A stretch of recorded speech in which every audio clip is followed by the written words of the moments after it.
Hear the sounds of the trumpets, start the rounds in the gauntlet. Get down or lay down when we stomping.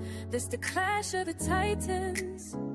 Hear the sounds of the trumpets, start the rounds in the gauntlet. Get down or lay down when we stomping. This the clash of the titans. Hear the sounds of the trumpets, start the rounds in the gauntlet. Get down or lay down when we stomping. This the clash of the titans. In a dimension where infinity gauntlet is a mere toy compared to intellectual prowess. Build and destroy. Decipher, intellectual sword will slice ya, or whatever device ya. Recommend surgical, precise pen, hand heated, the room will spin. If men get treated, them goons gon' spin. Level heads with feet, paradigm to box you in. Got a pair of dimes in the box you in. Don't matter paradigm, pair of nines, and your clock won't spin. Hear the sounds of the trumpets, start the rounds in the gauntlet. Get down and lay down when we stomping. It's the clash of the titans. Hear the sounds of the trumpets, start the rounds in the gauntlet. Get down and lay down when we stomping. It's the clash of the titans. Hear the sounds of the trumpets, start the rounds in the gauntlet. Get down and lay down when we stomping. It's the clash of the titans. Oh, oh, oh, oh, oh,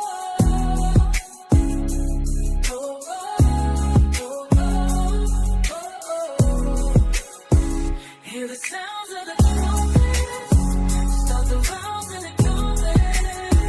Get down and lay down when we stomping. It's the clash of the trumpets. Hear the sounds of the trumpets, start the rounds in the gauntlet. Get down or lay down when we stomping. This the clash of the trumpets.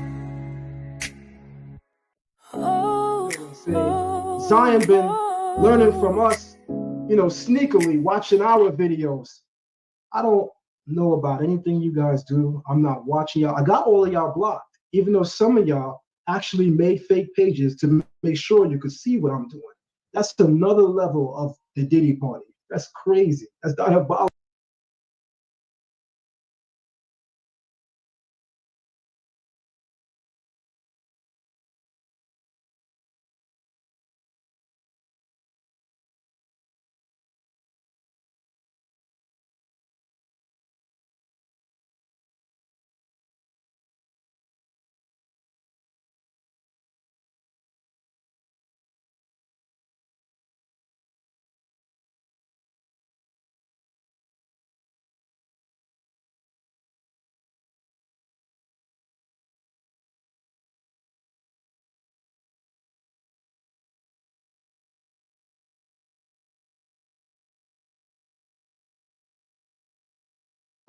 That's insane. Y'all gotta stop. It's crazy. Y'all need mental therapy and help.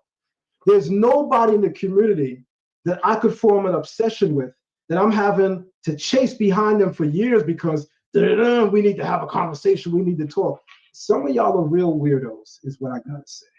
Some of y'all are real weirdos, is what I have to say.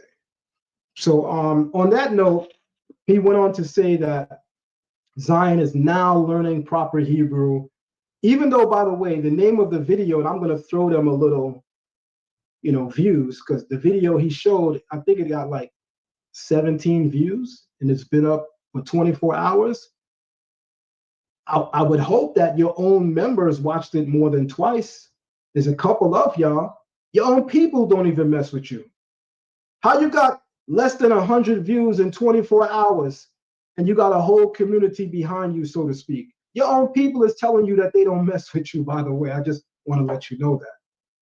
So I didn't intend on doing this, but I'm kind of in this spirit right now where I'm feeling to give somebody the sword, pause, chop somebody down a little bit, because the way I'm going to deal with Shah Ariala is going to be a little different. again, the energy that I give people is reflective of the energy that they gave me. And Shah Ariala did not disrespect me.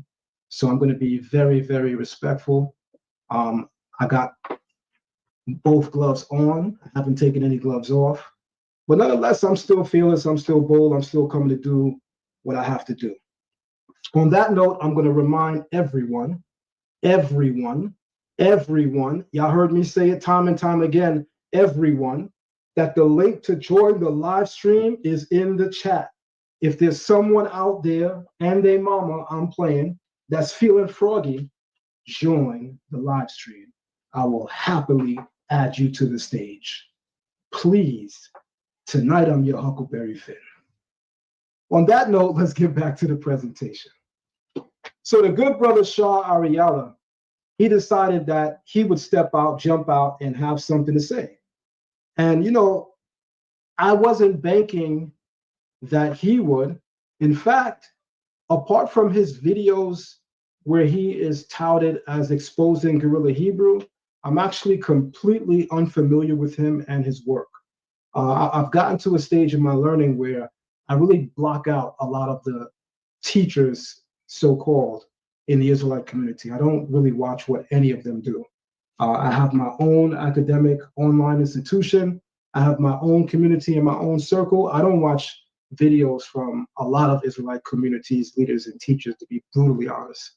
So unfortunately, prior to his response video, the only awareness that I have of him is that, you know, he's the guy that helped to expose Guerrilla Hebrew, you know, and what was going on with his situation, right? And when I say expose, I don't mean that, you know, I'm joining the bandwagon to help spread information about exposing him per se, because I don't have no issues with Guerrilla Hebrew as well. But this is what the brother has been known for recently, Shah Ariala.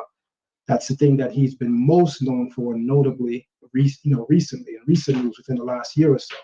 So apart from that, I'm unaware of him. So I definitely didn't think that he would jump out.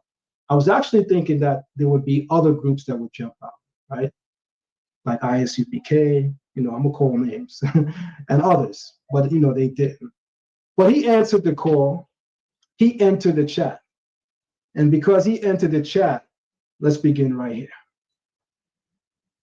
Thumb up the video, family, share the live stream, and don't forget to support the platform. You guys can donate at Cash App Learn Torah. That's $ Learn Torah. Our Zelle is up there. The Venmo is up there. Show love, family. One thing's for sure, two things for certain. I heard that they wanted to smoke. I'm going to smoke somebody tonight. All right. So I got a profile of Shah Ariala. Shah Ariala enters the chat. He's a teacher in the Israelite community, and he's a proponent of Lashawan Kodash.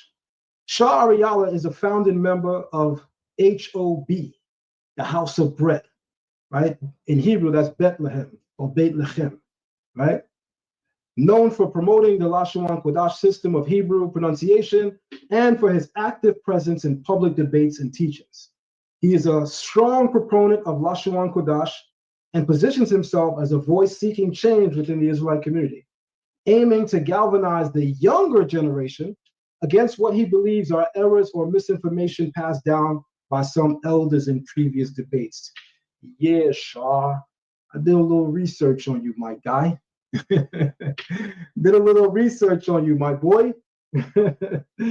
And I saw that on your Facebook page, you stated that, you know, the time of the old heads, and I'm paraphrasing, is pretty much done.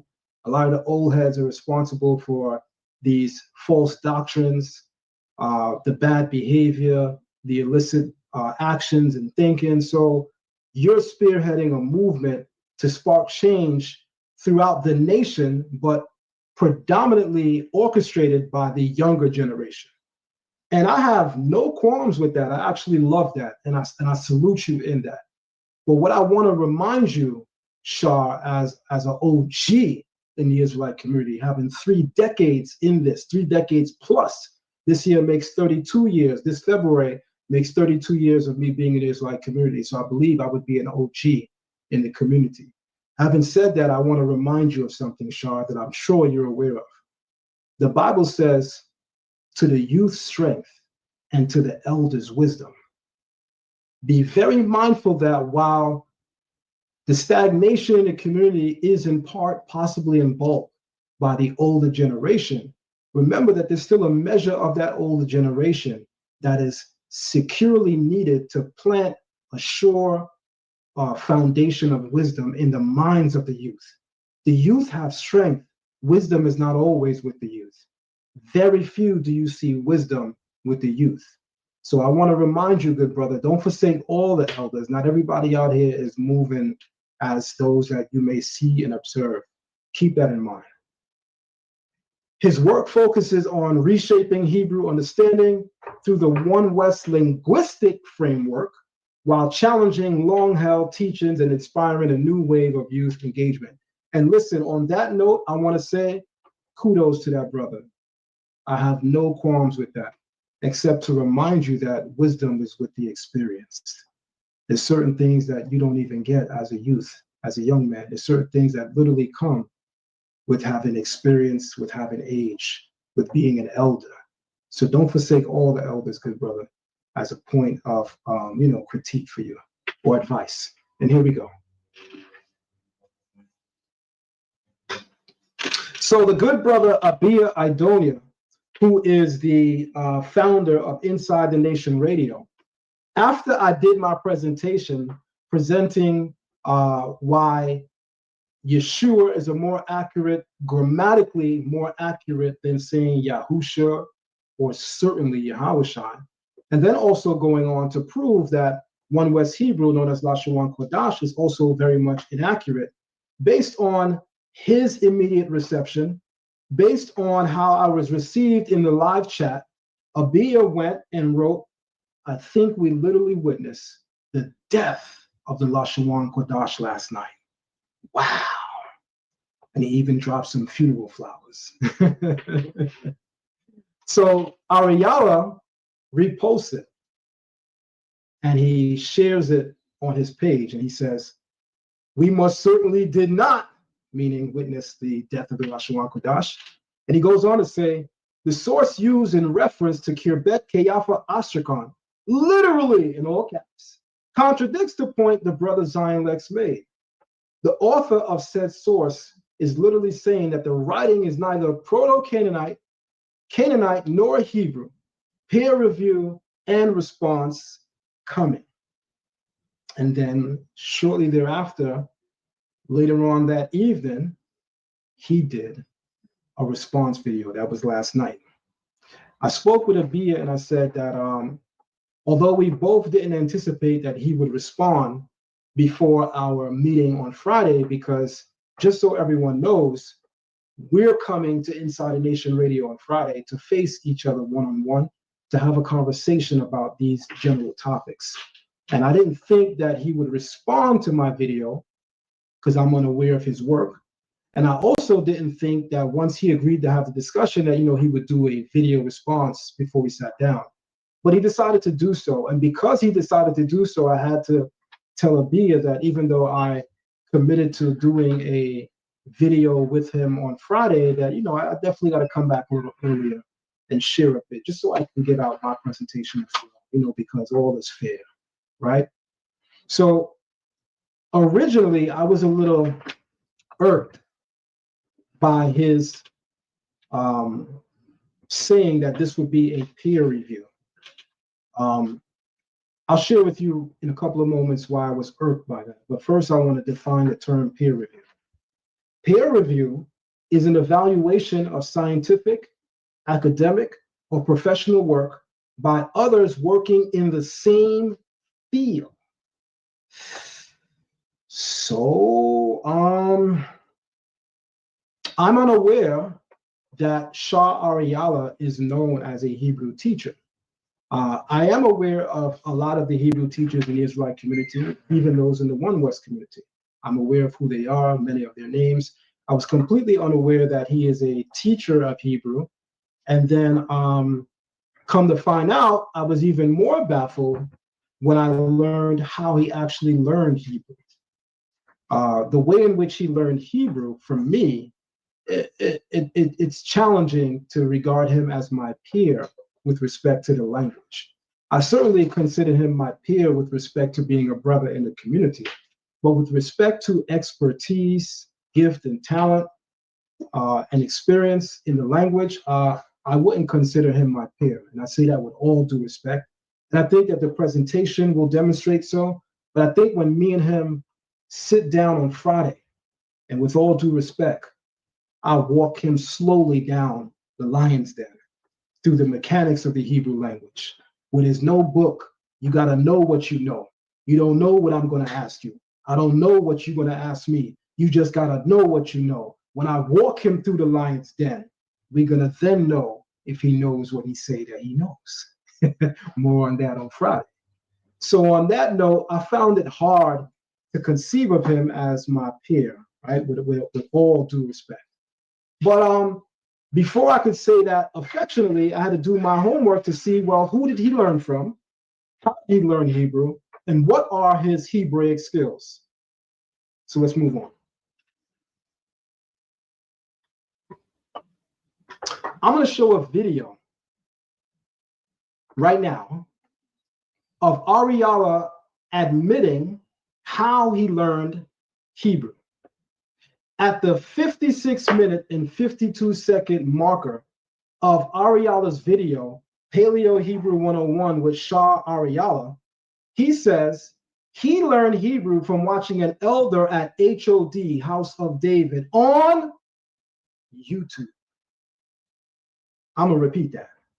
He said he learned Hebrew from watching an elder at HOD, House of David, on YouTube, along with his own personal studies. So one thing I always say to the students in my classes is that one of the myriad of problems in the Israelite community today is that people aren't actually learning from teachers directly. People are watching Facebook, what a person posts. People are watching Instagram, the videos and posts that people make. People are watching YouTube videos. Then after about, I don't know, 3,300 hours of watching a YouTube video, I'm a teacher. After 48,000 hours of watching Hebrew videos on a YouTube platform, I'm a Moreh. After 52,086 million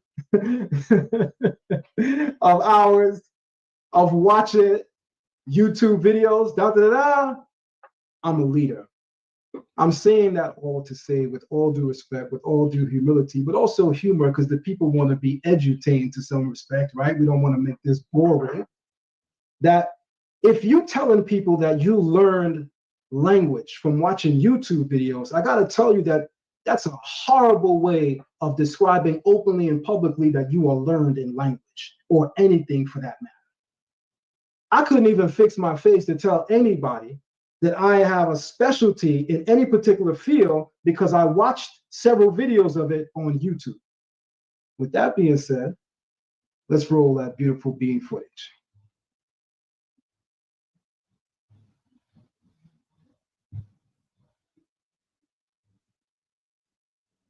I want everybody to listen carefully. I want everybody to catch exactly what's being said. I don't want to leave any man behind. Make sure everybody can see very clearly what's going on the screen, all right? So here we go. Girl, that's what this means, right? That's what this means, right? When you read it in English, right? But again, in Hebrew, understand how the Hebrew language works, right? Understand just even the basics of the Hebrew grammar. You can see that this is really what it means. All right. So great point, brother. Right. So let's get back into it. Right. So we have our chart here, and this chart is available. Fuck these needles. Stab yourself in the stomach every week, and you'll see the fat melt away along with your in your Hebrew Israelite Bible. Right.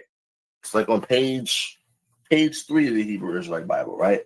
So the first page, right, has a dedication to the late Elder Karatas Allah from HOD, right? HODC, House of David. I learned Hebrew from watching this brother's videos. Huh? Wait. What you said? Did he just say he learned Hebrew from watching these brothers' videos? How, Sway? How? You mean to tell me you're a Hebrew teacher significant enough to jump out the limb and battle, disagree with openly people that are known for Hebrew in the community for decades because you've been watching this particular brother's video on YouTube, and now you're a Hebrew teacher? With all due respect, Ariala, no disrespect intended, that's crazy. That is diabolical. We're going to hear that again. Great point, brother, right? So let's get back into it, right? So we have our chart here, and this chart is available in your Hebrew Israelite Bible, right? It's like on page 3 of the Hebrew Israelite Bible, right? So the first page, right, has a dedication to the late Elder Karatas Allah from HOD, right? HODC, House of David. I learned Hebrew from watching this brother's videos.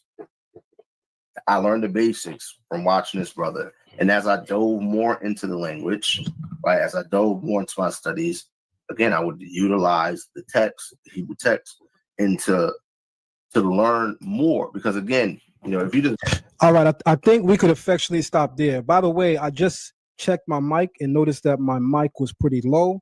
I want to make sure that I'm coming across clear. So can everybody just please let me know that you're able to hear me loud and clear? I literally just changed the settings on my mic just to ensure that everybody is able to hear me loud and clear. How's my mic now? Good? All right, good. We good to go. All right, we good to go. So on that note, everybody, let me just rewind and pull back up again. Shah Ariala says that he learned Hebrew from watching an elder at the House of David on YouTube. With all due respect, this is the problem with the Israelite community right here. We don't possess enough respect, respectfully. We don't possess enough humility, respectfully, to actually sit down and learn from people directly, or at least learn in a formal institution. And I'm not saying that Ariala is doing this for this reason, but I know for a fact a lot of people prefer to do that. They prefer to not have the interaction because they want the skill set of learning the language, but they don't want the experience of engaging with people that they don't want to, learn from directly. Usually because this person can't be able to say a couple of years from now that they were my teachers. So, I'm gonna just watch their YouTube videos. I'm gonna learn what they know, and then I'm gonna come out and say that I do the same thing. Why not just learn from the person? Well, because then that person could say that I taught you, and they could sun me. That's the problem with the Islamic community right there. And I'm not saying that that's Ariala's, his niche, his thing, but I know that to be true for a lot of people because I've had people come and tell me, Zion, I learned a lot from you. I even have people tell me that so-and-so say that they're your student. So-and-so they say you're a student. When I meet these people, I'm like, you said you're my student? Well, I watch your videos, Zion, so like you my teacher, you my man. I respect that you watch Zion Lex TV. I thank you for your patronage. But if you have never sat in my class, I am not your teacher. If you ever took a Hebrew class from me and you didn't receive a Hebrew certificate, please don't say you graduated from my Hebrew class either. I want to be real with people. Either we're going to be about what we say we about, or we're going to stop faking the funk.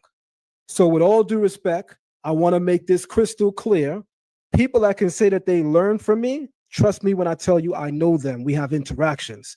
Most of my students, if not all of them, have my direct number. They can call me, they can text me. All of these people saying they learned from me that I never heard from can't say that because they didn't actually learn from me. They might have watched a video here and there. And to be brutally honest, I don't have respect for that. Don't say you learned directly from me. That's not honest. So on that note, I think this part of my presentation is important because it'll help everyone to understand why Ariala is so perplexed and challenged about the position that I hold as it pertains to Hebrew. He never learned Hebrew formally. He never even sat one-on-one with a credible and meritable teacher that could correct him. Ariala, with all due respect, you can't learn from someone by just watching their video. What if you think you understand everything that they said? However, because there was never no one-on-one direct interaction, they were never able to tell you, hey, can you repeat to me that? And then you repeat it wrong and they say, nah, that's not what I meant by that. You see? That's why you can't say you learn from somebody on YouTube. I got to bring back the bombs because this is diabolical. This is insane. I was wondering, like, was this video meant for public when he did this and said, I learned Hebrew on YouTube? Or was this just for like a small circle? But apparently he put this on his YouTube page. So apparently I don't think he sees a problem with it. And I don't want to diss the brother if that's how he feels, but I come from a cloth and a school of thought that we have a much higher standard than that. And we know that interaction means something. It's the reason why, Ariala, that people have to actually interact with you to engage in your community, right? You wouldn't just let people say that they learn from you just watching a YouTube video. You would want to know that they joined your institution, they joined your camp, they joined your congregation. You wouldn't be cool with somebody saying they watched 1,000 hours of your videos, so now that they're your student. That's crazy. Now, this person might have watched your videos, but still don't understand what you said because there was no one-on-one interaction. Now they go outside and misrepresent everything that you're saying, and while still saying they're your student. You see how crazy that sounds? So I want to say to the community, with all due respect, don't follow this lead right here. It's not a good look. Next slide.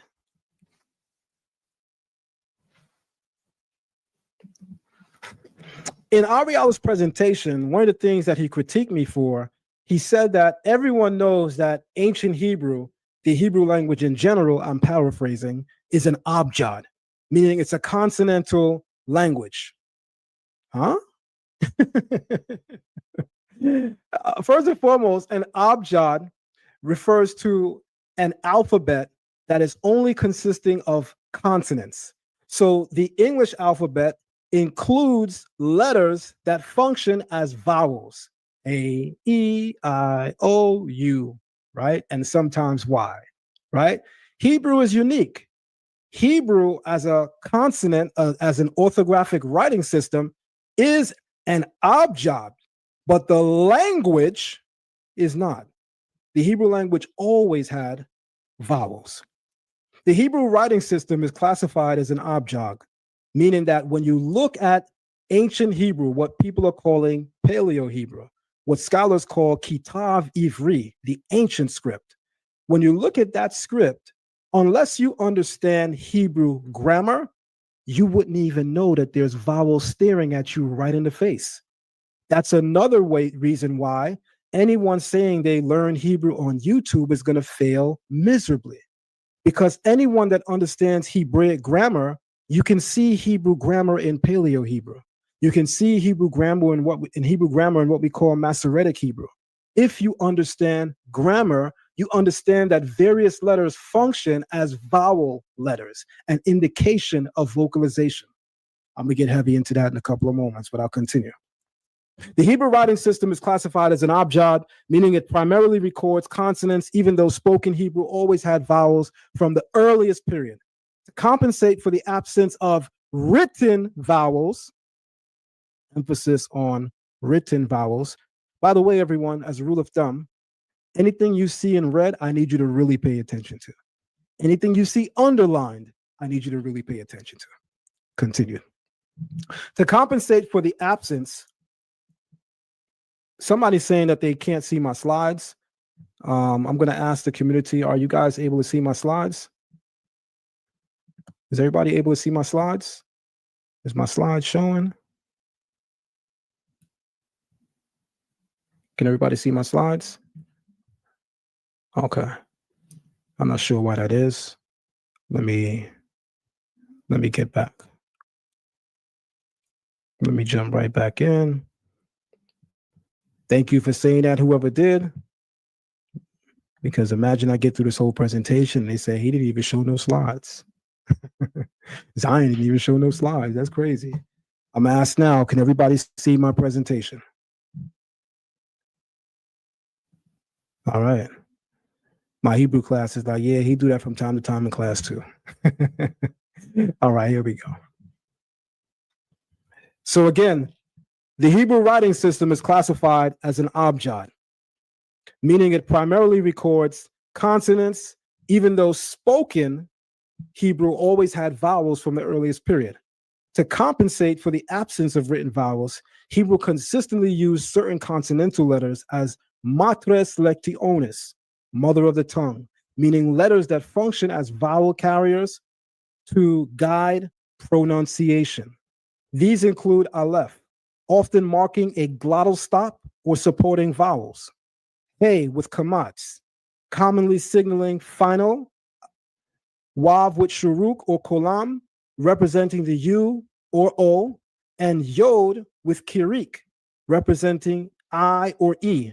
These consonants, while part of the abjad structure, the actual written language, served as embedded vowel indicators within the script, ensuring that although vowels were not originally written as separate signs, they were always present and accounted for in Hebrew speech and reading. Only someone that doesn't know Hebrew grammar would look at any paleo inscription and say, see, there's no dots there. You know, the dots, the lines, what the Masoretes wrote, the Tiberius scribes, there's no dots and dashes, So see, Hebrew originally didn't have vowels, and we can show you. We got the Paleo Hebrew script. It's right here, Kum Yasharala. Y'all are crazy. Y'all are crazy. And y'all only make sense to a room full of crazy people. Because anybody that knows Hebrew grammar knows that Paleo Hebrew shows you a vocalization system.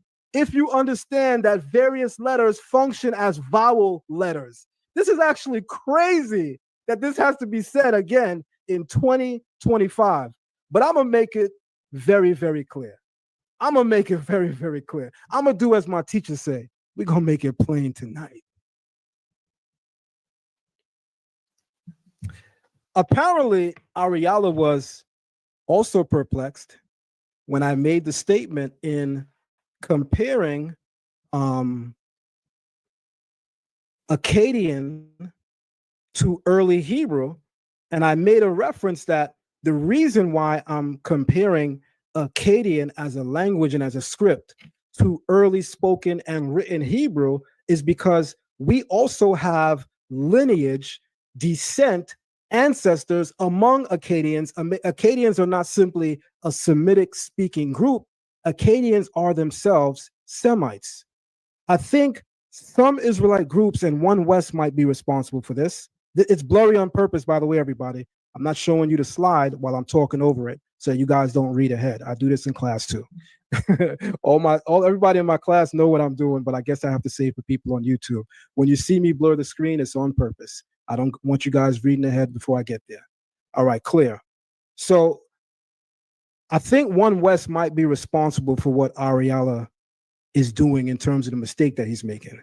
Because I guess Israelites believe the only people group descended from Shem is Abraham, Isaac, and Jacob and their progeny, the children of Israel. Even though the Table of Nations in Genesis 10 clearly shows you Shem fathered many sons, which in turn had many sons. Not everybody became children of Israel, but we are all descendants of Shem, making us all Semitic Akkadians too. But if you took a history class, a Torah class with me, You would already know that. Here we go. In the Bible, the Akkadians correspond to Semitic people living in the region of Akkad, named in Genesis 10:10 as part of the first centers of Nimrod's kingdom. I thought this was crazy. I gotta point this out. When Ariala critiqued me saying Akkadians are Semitic, he actually fixed his face, with all due respect, Ariala, because this is crazy. He actually fixed his face to say, this is laughable. I'm paraphrasing. Why would Zion do this? I mean, and then he opens up Genesis 10. It clearly says here, Nimrod founded Babylon, Calneh, and Akkad, and these are all centers that Nimrod formed. And Nimrod is a Cushite. Damn, Zion. Y'all hear the silence? That was the silence in the hall of every academic institution on the globe and possibly even Mars when he said that. Because how crazy is that? That's like you telling me that because Nimrod is in the Bible regarded as the person that founded the city of Babylon, which we know later Abraham lives in that region, that would also make Abraham a Cushite. Isn't Abraham a Semite? Don't the Bible teach us that Abraham and his progeny, his family, dwelt in southern Mesopotamia? Don't you know from history that you had Semitic-speaking people in northern Mesopotamia? At a later point in history, there are the Assyrians. At an earlier part in history, they're known as the Akkadians. But I guess people don't actually know this. I thought that was crazy when the basis for him disagreeing with me that Akkadians are Semitic is clearly Zion's wrong. It says right here, Nimrod founded the city of Akkad. Okay. So because Nimrod founded the city of Akkad,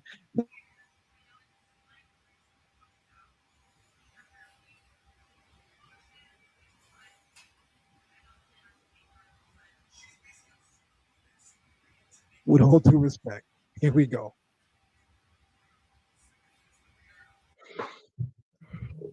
After the flood, Shem's lineage proceeds.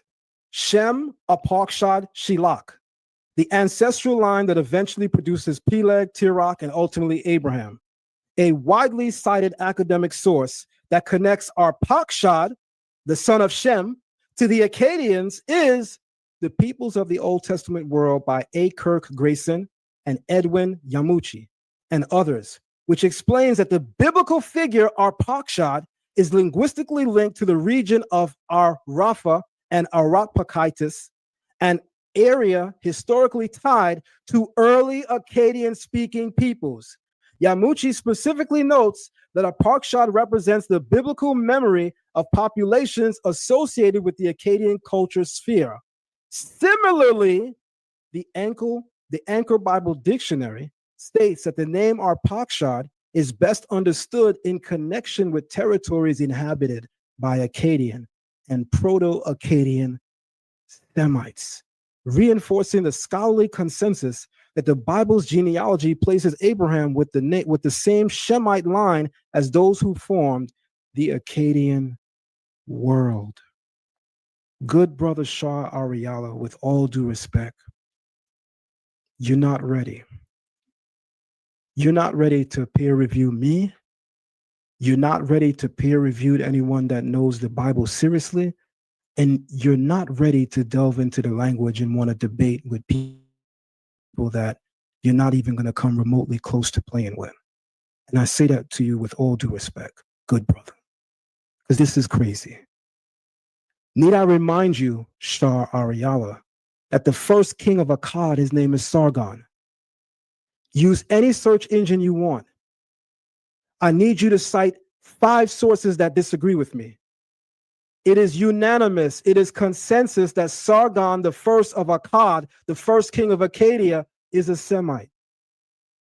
I debate people in the Kemetic community all the time. They know that. I talk with scholars. They know that. What's your problem? Next slide.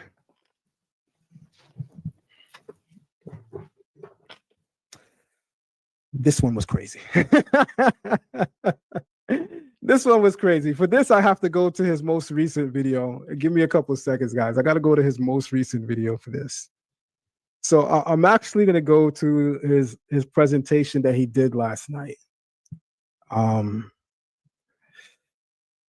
Like, this was crazy. Give me a couple seconds, everybody. I'm just pulling up the video in the background. In the meantime, I'm going to ask everybody, thumb up the video, share the live stream, support the platform. We have 131 people in the building. As you know, family, the like should reflect that. Thumb up the video, share the live stream, and support the platform. All my Learn Torah Hebrew Academy family, I know you guys are already on it. All my Zion Lex TV family, I know you guys are already on it. For everybody else, support the platform if you enjoy the information. There are several ways that you can support. With that being said, I'm going to now go to his most recent video where he's critiquing me for using an Akkadian grammar book. And he pulls up the source material that I'm looking at or that I refer to, and then he does something that's insane. Let me just find the, okay, I wrote it down, 50 minutes and 54 seconds. I forgot that I wrote it down. Give me a second, everybody. All right, this is gonna be crazy. I'm gonna share my screen in a couple of moments so everybody can see. And here we go. When everybody can see the screen, just please let me know that you can see the screen. In 5, 4, 3, 2, and 1. Can everybody see the screen? If everybody's able to see the new screen, please throw some fire emojis in the chat. Where we at with time? Where we at? Damn, I just got started. Where we at with time? I just got started. All right, good. Good.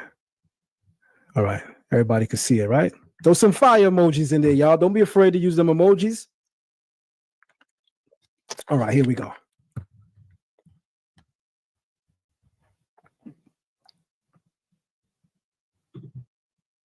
And I want to show you, this is the source that he pulled up, right? So this is his video response last night. Did Zion Lex destroy the Lashon Kodash? A peer review, right? Yeah, Shar Ariella. This was hard to watch, good brother. This part of your presentation was hard to watch because, I mean, you had it right on the screen, brother. If you would have only showed the full screen, you had it on the screen. I don't know you, so I can't say you were being disingenuous. The love and respect that you showed me was real. So, you know, I can't assume that, again, you were being disingenuous, but you did a horrible job, good brother. Here we go. That he cited, right? If you can see here, this is the preface of it, right? Here's the source, right? I want to show you something. Let's go to page 35, lesson 1. This is a textbook, right? The sounds of Akkadian. Since there have been no native speakers of Akkadian for some 2 millennia, over 2,000 years, it is impossible to determine exactly how the language was pronounced. So let me stop right there. You know when somebody think that they got a bomb and they look around, they be like, guys, I got a bomb. And everybody be like, ooh. And he be like, yo, back up. It's a bomb. Yo, this the bomb. Yo, y'all got to go way back. Might get hurt. Then he light it. Everybody run. It goes off. Only to realize homeboys just dropped a firecracker. Because the way he presents this is like he dropped the bomb when he really just lit a firecracker, a jumping jack. Here we go. He thinks he had a point when he pulls up the grammar and reads from it, and it says, the sounds of Akkadian. Since there have been no native speakers of Akkadian for some 2 millennia, it is impossible to determine exactly how the language is pronounced. He thought that was a kill shot. Whole time I'm sitting there asking myself, why he not showing the full screen? You're going to see in a couple of moments why he possibly may not have shown the full screen. I don't know that that's why he didn't do it, but you'll see in a couple of moments. But I want to say this.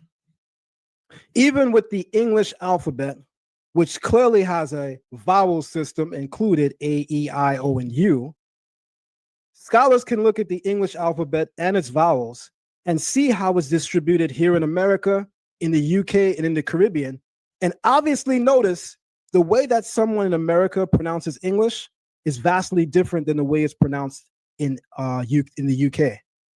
The way someone pronounces and speaks English in the Caribbean with the patois dialect and accent, my family's from the Caribbean, is vastly different. The people in the Caribbean are not using a different alphabet. They're not using a different vocalization system, but they certainly have a different way of pronouncing the language.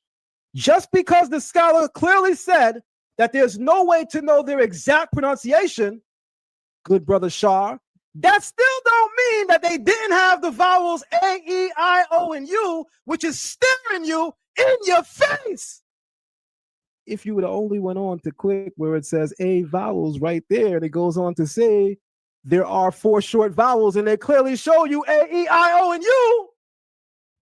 Shar, I'm not sure who you contended with in the past. I'm not sure who you have, been in opposition with in the past. But if you want to play with a person like me, I'm going to need you to bring a bomb. You're going to have to bring a bomb, not a firecracker, a bomb. The pronunciation used by scholars is merely an educated guess based largely on comparison with languages related to Akkadian, such as Arabic, Amharic, and Hebrew. Now, here is where, and this right here, this is why I'm saying this is nonsense, right? These scholars are basing it based off of how Hebrew's pronounced today, some 2,000 plus years later, right? And how Arabic is pronounced, right? If anyone, right, has ever gone into, all right, I think I could stop that there, and I'm gonna head right back to my presentation. Let me get right back to my presentation. I want everybody to see my response to this, because this is crazy. This is actually insane. So I have prefaced on the screen. I want to make sure that everybody can see it. Good. I have prefaced on the screen where it says, sometimes the greatest challenge we face are those challenges that are staring right at us. Good brother Shar, the answer that validates my position is right on the goddamn screen. You know, the screen that you have cut off where it says the vowels and shows what vowels the Akkadians have that scholars are aware of, that you tried to say doesn't exist, and the screen is cut off so the people can't see what the scholars went on to say. But don't worry, I got you. I got the full script in the next slide. At 5054, scholars agree, he says, no one knows the Akkadian pronunciation. Okay, big deal. Yet, right under that, however, it clearly states that Akkadian had the A, the E, the I, and the U vowel, the exact same thing that I said. This is challenging. So I got the full screen, guys. Y'all ready? Akkadian grammar text. The author explains that although no native speaker, remember everybody, rule of thumb, the words that are underlined, pay attention to. The words that are in red, pay a special attention to. The author explains that although no native speakers of Akkadian have existed for 2 millennia, making its exact pronunciation impossible to know, scholars can still identify its vowel system with certainty because the language explicitly marks 4 short vowels, A, E, I, and U. the very reason why Zion Lex compared early Hebrew to Akkadian to show that they have the same vocalization system as early Hebrew and late Hebrew via the Tiberian vocalization system consisting of the vowels A, E, I, and U. Ariala, what are you doing? You showed up to a gunfight with a butter knife and a firecracker. Because the language explicitly marks 4 short vowels, A, E, I, U, and 4 corresponding long vowels in its writing tradition. These vowels are not speculative, but are textually attested in Akkadian cuneiform and are crucial for distinguishing meaning between otherwise identical words, proving that early Semitic languages always use a full vowel system. This directly supports the reality behind the Tiberian vocalization system of the Masoretic Hebrew Bible, because the very same core vowels found in the Masoretic tradition, A, E, I, U, already appear in Akkadian more than 1,000 years earlier, demonstrating that Masoretic vowels were not invented in the Middle Ages, like he said, but reflect an ancient continuous Semitic vowel tradition. Ariala might be somewhere punching the air right now and possibly still losing. Here we go, man. The full thing on the right shows you lesson 1, the sounds of Akkadian. Since there have been no native speakers of Akkadian for some 2 millennia, it is impossible to determine exactly how the language is pronounced. Absolutely, I don't disagree with that statement. I think sometimes people find it challenging when scholars are honest enough to admit that things aren't known. And I think for some people that infers a gotcha moment. See, they don't know. No, you need to keep reading because they don't know exactly how the language is pronounced.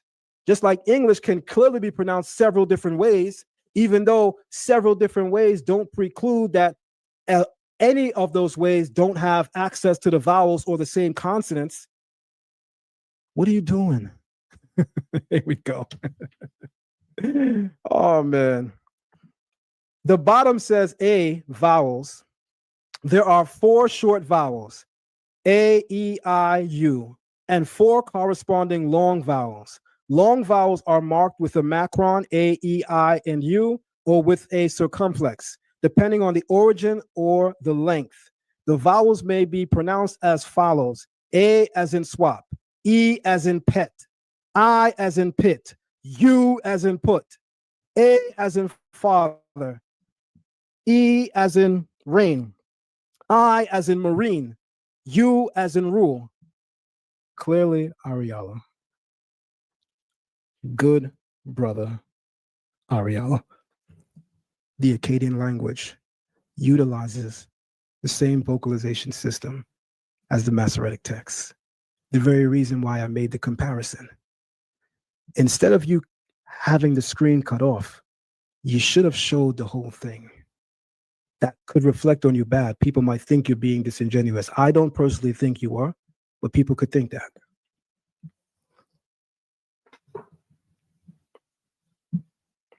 Okay. One thing in a debate that people tend to do is they tend to filibuster. Me and Ariala have not had a debate. Me and Ariala are not debating. We're having a conversation. However, I noticed some filibustering because I showed a video of an ancient Hebrew speaker who self-describes as a Samaritan Israelite or a Samaritan Jew. Rather than focus on the pronunciations that he made, which he says are ancient, and scholars agree, by the way, that the way he pronounces it is ancient, and it agreed with my pronunciation, which is Masoretic. Rather than deal with that point, Ariala began to actual filibuster. This guy is Samaritan, and Zion called him an Israelite, and He stayed there like almost 15 minutes filibustering. Anybody that's familiar with debate styles know that that's an epic deflect. Know what a filibuster looks like. So even though this is not a debate yet, he was definitely evoking some debate tactics by filibustering. That's like buying time. That's like deflecting. Rather than deal with the point, he rather critiques the person's lineage. Listen, Ariella, I don't personally think that he's a Israelite. In fact, Ariella, if you go back to the video, I clearly said the Samaritans are a group that was brought into the land of Israel by the king of Assyria, and they have been there from then till now. And at the time that they arrived when we spoke and wrote in ancient Hebrew. And so they therefore preserve that. Never once did I say I agree that he's an actual Israelite. Y'all see how challenging this is? All right. Filibustering in a debate refers to a tactic where a speaker talks excessively, overtalks, diverts, refers to a tactic where diverts or deflects in order to avoid addressing the main scholarly premise, evidence, or argument being presented. Ariella, why didn't you show evidence that disagrees with his pronunciation? That's for you to answer. I don't even know how to, I don't know. Instead of engaging the actual point, the person drags the discussion, he did that a lot, into unrelated topics, he did that a lot. Repeats himself endlessly, he did that a lot. Introduces side issues, he's not an Israelite. Or simply speaks for so long that he did, that the original argument cannot be analyzed or challenged properly. In essence, filibustering is a way to stall, overwhelm, or derail the debate so that the substantive evidence-based discussion never actually happens. Here we go. Throw up the video and share the live stream, family. We heating up. So Ariella went on to say, oh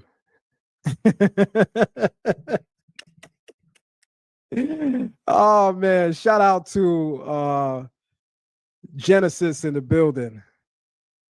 Priest Hakar of Genesis says, this is getting like the bottom of Christian Louis Vuitton shoes, bloody. Salute to you, my brother. Salute to you, man. You know, Ariella was respectful. I'm just being humorous. I'm not trying to diss the brother personally. I'm not taking a personal shot. I'm being humorous about the way in which he dealt with the scholarly information. I'm not saying he's a horrible character. I'm not saying that he doesn't have integrity and morality and people shouldn't follow him because he lacks those things. I'm simply being humorous about what I believe is the sloppy way in which he handled his rebuttal. That's all. And we got to edutain, right? So here we go.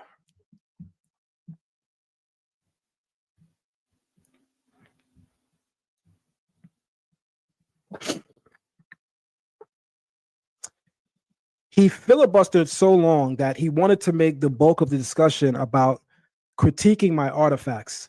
Can I say something to y'all really quick? Just before I go into this, really quick, everybody.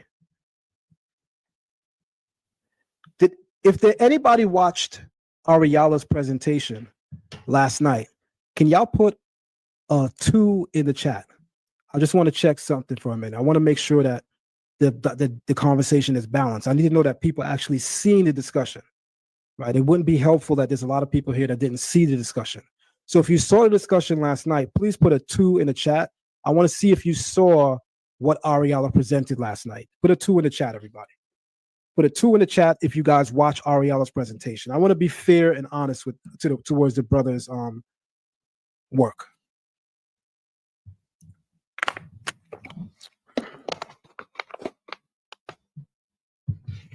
All right.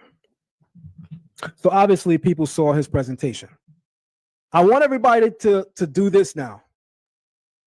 If Ariella did not present just one piece of evidence that supported Lashon Kodash and its rules of pronunciation, put fire emojis in the room if he didn't show at least one shroud, one piece of evidence that validated why Lashon Kodash as a pronunciation system is accurate. Put fire emojis if he didn't demonstrate, prove, and show that. I just want to see something.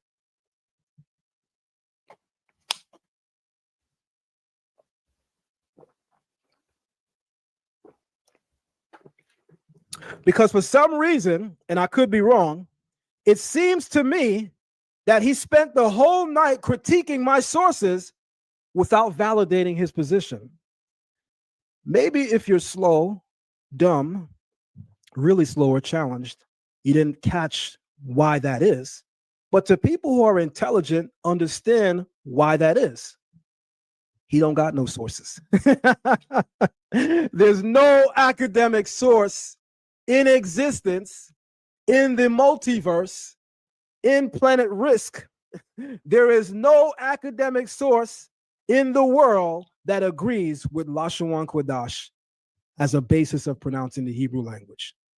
So he spent the entire night critiquing my source horribly, filibustering, all the while forgetting to do a very important thing. Do you have one source that agrees with you, or are we just supposed to believe you because you're up, you're new coming, you exposed guerrilla Hebrew, and after all, you're the house of bread? Y'all gotta be kidding me, man. Y'all gotta be kidding me. Here we go. The Kerbet Keyafa Astrakhan, often associated with the early kingdom of Judah, time of David and Solomon. The Astrakhan shows, remember everyone, the things that are underlined, pay attention to. The things that are in red, pay a special attention to. This is the PowerPoint slide that I showed originally that Ariala critiqued last night and said I was wrong, and even my source shows I'm wrong. So I pulled up the same slide, but except this time I underlined and I highlighted in red because perhaps Ariala don't read well at night. Perhaps he was tired. He did look a little tired in the presentation. Perhaps he overlooked it. He had a lot on his mind because he's way in over his head. A number of those things could be possible.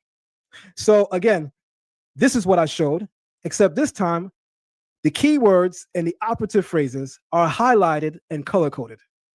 The Astrakhan shows that the letter Wav used to mark an O and U vowel is accepted. That's what the Astrakhan shows. The Yod, possibly marking I and E vowels, that's debated. So scholars are saying that there's no denying that this Astrakhan shows evidence that early Hebrew, as demonstrated in Paleo-Hebrew inscriptions, certainly had the vowels O and U. But the letter Yod, Yad, however y'all pronouncing that in Lashon Kodash today, which can give you the I and E in Hebrew, that's debated among scholars. Again, I think some people think that honest scholarship becomes a gotcha moment. See, they said right here that they don't know. And Zion even showed it. His own source, this Ariala. So honest scholarship is what you show what the scholars say in full. Dishonest scholarship is just to come here and show you that they agree with everything I'm saying, and there's nothing that's clearly dishonest. There's no real scholar doing that. You have to be honest. So what do I have on my presentation? I have a clear mention of what scholars disagree with, and I have a clear mention of what scholars agree with. The keywords and the operative phrases were right on the slide. Ariala, what are you doing?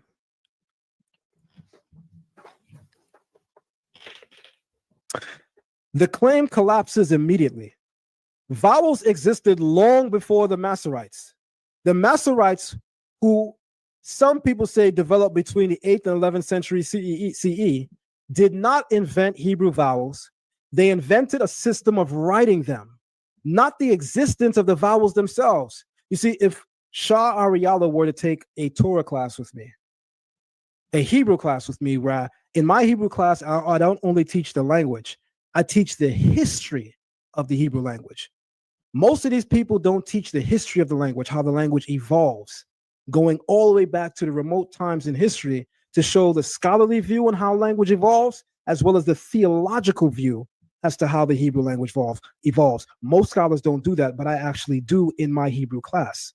And I believe, based on what Shah Ariella presented, he clearly doesn't know this. He doesn't know that Tiberias, the area of Tiberias, where these scholars convene to develop the Masoretic tradition, to develop the pointed lines and dots, is there to preserve the original pronunciation. They were not inventing a new one, because they knew and understand, like any speaker and reader of biblical Hebrew and its grammar contained therein, if you're not vocalizing Hebrew properly, then you cannot interpret it properly. And if through exile, through captivity, our people are removed from our history, our culture, and our language, so that in remote generations and times, we won't know the language. We won't even know the pronunciation. By not knowing the pronunciation, by not knowing the rule of grammar, we will misinterpret the text. These scholars said, hold on, we're going to do something innovative in history. We're going to dot and dash various vowels, various letters to indicate the pronunciation, so that we can preserve our interpretation, so that we can preserve our scripture and the handling and transmission thereof. See, that's something that you probably wouldn't have learned in a YouTube video. You would have to actually sit in somebody's class.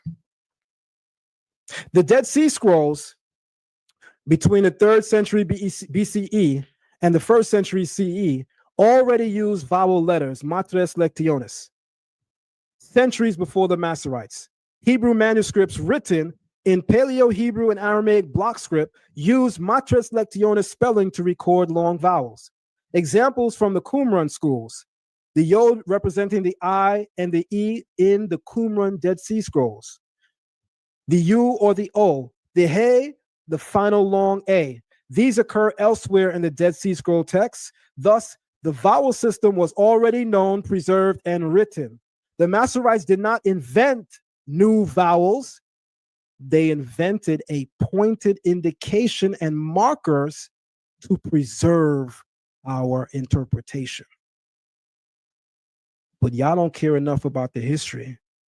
Most of us are not humble enough to learn about people, to learn from someone directly, that we rather watch YouTube videos and make horrible mistakes, come up here on a public platform and make our community look crazy. I want everybody to notice the next slide.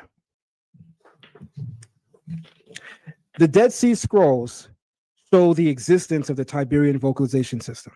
How do we know that, Zion? Watch this.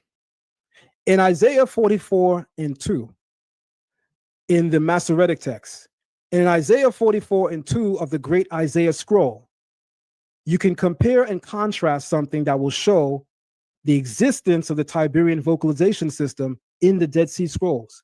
The Dead Sea Scrolls began to be written in the 3rd century BCE, all the way, according to some scholars, to the 1st century Common Era. And there are even some scholars that say it goes back to the 4th, 5th, and even 6th centuries Common Era. But the consensus is that the Dead Sea Scrolls are written between the 3rd century BCE all the way up to the 1st or 2nd century CE. There's no European Jew in the 3rd century BCE that's not taught in the Israelite community, right? I mean, somebody update me, maybe I'm wrong. There's no Khazarian Empire at that time. By the way, I'm saying this because Shar says that they're the ones that gave us this. Well, Shar, if I can show that the Dead Sea Scrolls show the same Tiberian vocalization system, which I'm about to do, and clearly the Dead Sea Scrolls are written before Yiddish as a vernacular, which joins Hebrew with Slavic or Germanic languages, before there's a Khazarian nation that converts to a religion that they newly claim and call, we all know what that is, then that means your point is mute. So watch this. Right under the word we Yeshurun, which is a poetic epithet in the Bible to describe Israel as the upright one. Yeshurun. If everyone looks under the letter Shin, those who know the Masoretic vocalization system, the Tiberian vocalization system, you'll notice that those 3 diagonal dots where you see my arrow pointing to, that's called the kibbutz. and it makes an oo sound. In the Masoretic text, they place the kibbutz vowel marker underneath this letter so that we would know how to interpret this properly, to not only pronounce it as Yeshurun, but that it would carry the meaning that it needs to carry. How do we know that this vocalization system exists in earlier times? Is right from the Dead Sea Scroll text. Because the letter Wav, which is used here not as a consonant, because if it's used here as a consonant, it would change the meaning of the name. Because if this Wav is considered part of the root, meaning it's now a consonant, then it changes the meaning of the name. The root of Yeshurun is Yashar, not Yashwar with a W. It's Yashar, Yod, Shin, Resh. The only reason why the letter Wav is in the middle is because it has a vocalization function. In academia, that's referred to as matres lectiones, which indicates that various letters function as vowels and as consonants, and here it's functioning as the vowel oo, right inside the Masoretic text. Several times in the Tanakh, you see this. Even in the Samaritan Torah, you see this. This is a clear indication of the same vocalization in the Tiberian system, except what the Tiberian system does is they mark it with dots to indicate it. Moving on. The Dead Sea Scrolls show the existence of the Tiberian vocalization system. Same chapter, same verse, changing words. The first word, ko, which is part of the phrase ko amar yod he wav he, thus saith the Lord. The first letter, kaf, is right there. Then you have the vocalization marker, the diacritic mark, the nikud. You see it right there. That is the defective spelling of the kolam, representative of the O.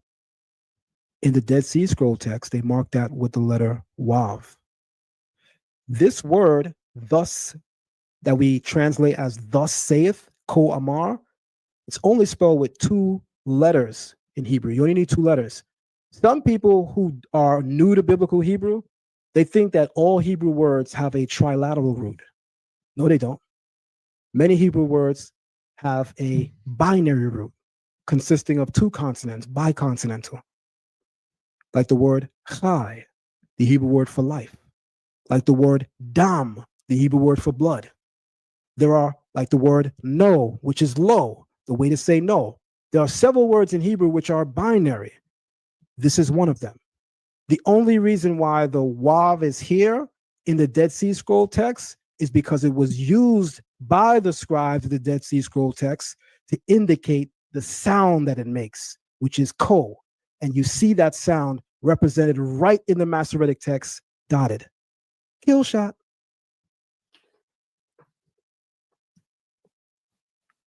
Genesis 1 in Paleo Hebrew. It reads in the Masoretic text, Bereshit bara Elohim et hashemayim ve'et ba'aretz. By the way, I want to remind everyone that myself and Shar will be live on the screen in front of each other on Friday. That's going to be interesting. I really do hope that Shar Ariala really knows the Hebrew language, because I'm going to walk him through the lion's den and going through the mechanics of the language. He don't know what I'm going to ask him. I don't know what he's going to ask me. But all I can say is, whoever don't know their stuff going to be in trouble that day, because I'm certainly bringing it out. You better know the language like you say you know it, or else that's going to be very embarrassing. Genesis 1:1 reads, Bereshit bara Elohim et hashemayim ve'et haaretz. A close examination of it shows you that even in the Paleo script, there are vowel indicators. So for instance, in the word Elohim and in the word Bereshit, the root of the word Bereshit is Rosh. The construct at the beginning, the letter Beit, is a preposition. It means in or with, as in the beginning. The Yod and the Tav at the end is trying to say beginning of. Yod is functioning as a vowel letter. It is not functioning as an actual consonant. Its function there is that it is a vocalization, a vowel. You see that vowel right inside of the Masoretic text as well. So that's important. In the word Hashemayim, you see it right here. You see the Hey, you see the Shin, you see the Mem, and you see the Yod right there. And then you see the Mem again. Again, that feature there is for vocalization. It even exists in the Paleo. What am I referring to? The Samaritan text of the Bible, entirely written in Paleo Hebrew, has the same vowel indicators as the Masoretic text, showing you that even ancient Hebrew used the Tiberian vocalization system. This is too easy. The word for create, I want everybody to really pay attention. I'm going to remind everybody again of our rule of thumb. Anything underlined, pay attention to.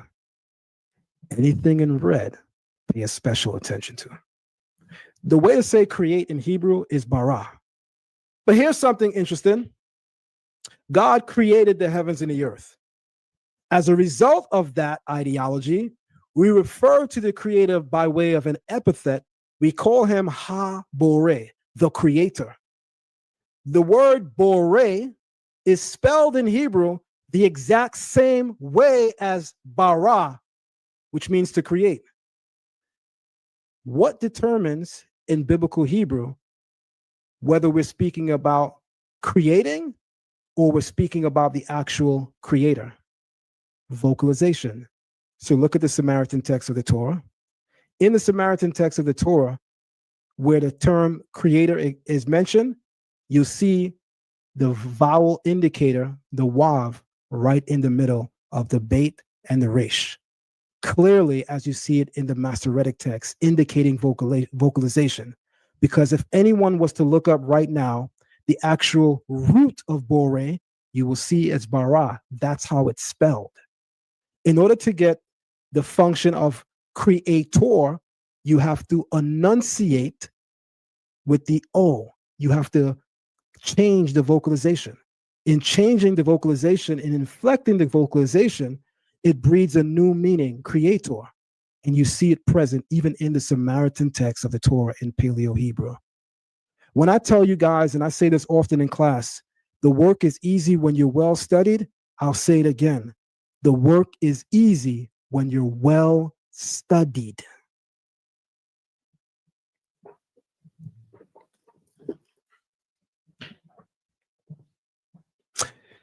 One thing Ariala says that I agree with, mainly concerning the One West community, is that he says Hebrew Israelites don't know Hebrew, right? Ariala has been championing for some time now that we need to revamp how we're speaking what he calls Lashawan Kodash. I think Lashawan Kodash doesn't need to be revamped. I think it needs to be thrown in the garbage, but I applaud him for knowing that it needs to be updated. The only problem is the real update it needs is that it needs to go in the garbage. That's the real update. But I at least applaud him for taking the first step in realizing and recognizing that there's something problematic about it. So Ariala says, I've been telling, dudes to stop saying Bahasham for years. Hebrew Israelites don't know Hebrew. Well, I think we all know why he's saying that. We all know what community he's speaking about when he's saying Hebrew Israelites. He's talking about the One West communities. They're the ones that say Bahasham. No other communities of Hebrew Israelites that are completely not connected to One West pronounce this word that way. We call it in Hebrew Beishem. Beishem. He says to call it Basham. Okay, that's better than Bahasham. I'll say that. But you still need to throw that pronunciation in the garbage because that pronunciation doesn't yield the meaning of in the name of or with the name. So you need to throw that pronunciation in the garbage, but I at least applaud the first step that he takes. But again, I want to make something very, very clear. He agrees that One West Hebrew and people that speak it are reflective of the fact that people don't know Hebrew. To what extent remains to be debated on his part.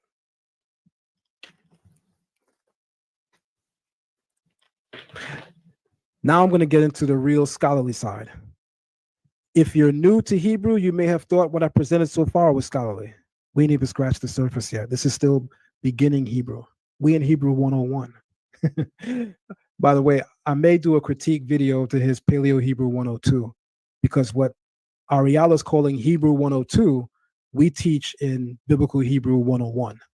I'm not sure why that's advanced for his community, but you know, I applaud his effort.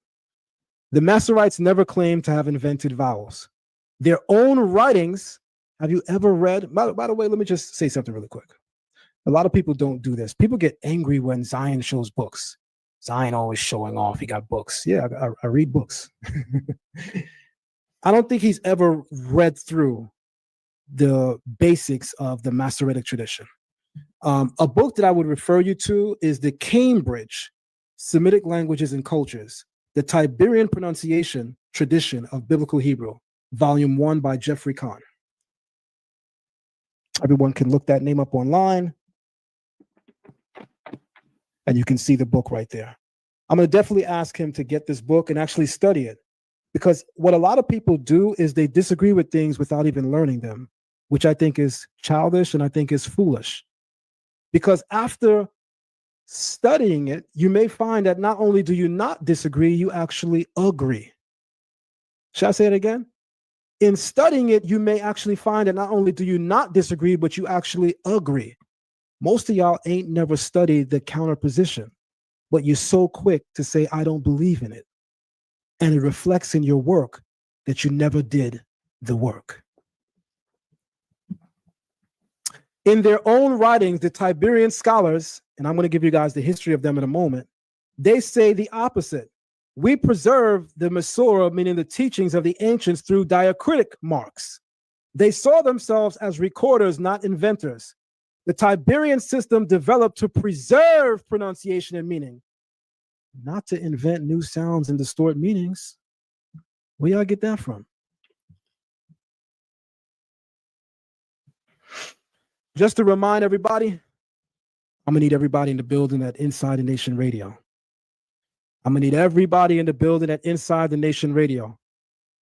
After I present my presentation, you guys can feel free to join the live stream, but I'm going to continue my presentation. I'm not stopping my presentation for somebody to interrupt. I would like to get my presentation done with, just for those who are asking in the chat. I'll be on Inside the Nation Radio, joined by Shah Ariala this Friday at 8:30 p.m.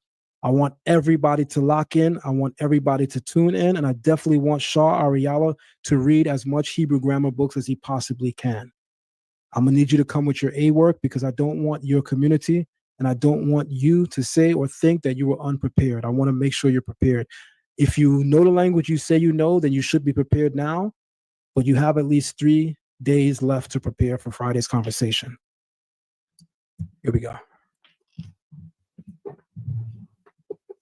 The Armana letters prove pre-exilic Hebrew vocalization. Now, I showed a number of artifacts, but I'm always holding back. Oh, man. Look at Moray Troublemaker. Look at Moray Troublemaker. I got to shout him out real quick. Where's my man at? Where's my man at? Hold on. Moray Troublemaker, we call him in our Hebrew class. Binyamin. He says, much love and shalom, Moray. My two mites are that you, Zion, are number one, hands down, the true triple OG status. Learn Torah Hebrew Academy. Second to none. All praises to the Most High. He then goes on to say, Shah Ariala is, in my opinion, is a next gen. You the bold, fearless, hence stepping to you. You're both prophets of all. Much love to you, good brother, for your patronage, your donation, and your respect to both parties involved. Again, my critique, although humorous, is not personal.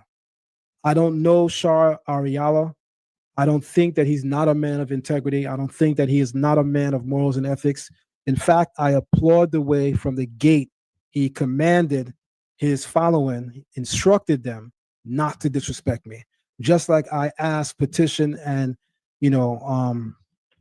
asked my following not to disrespect him, and that certainly didn't happen, and it won't happen. And if it happens, my moderators will remove that instantly. So much love to Moray Sean, Moray Troublemaker. I want to see you back in class soon, good brother. But I got to go back to the presentation. Thank you very much for your donation. Much love to you. Let's continue to work.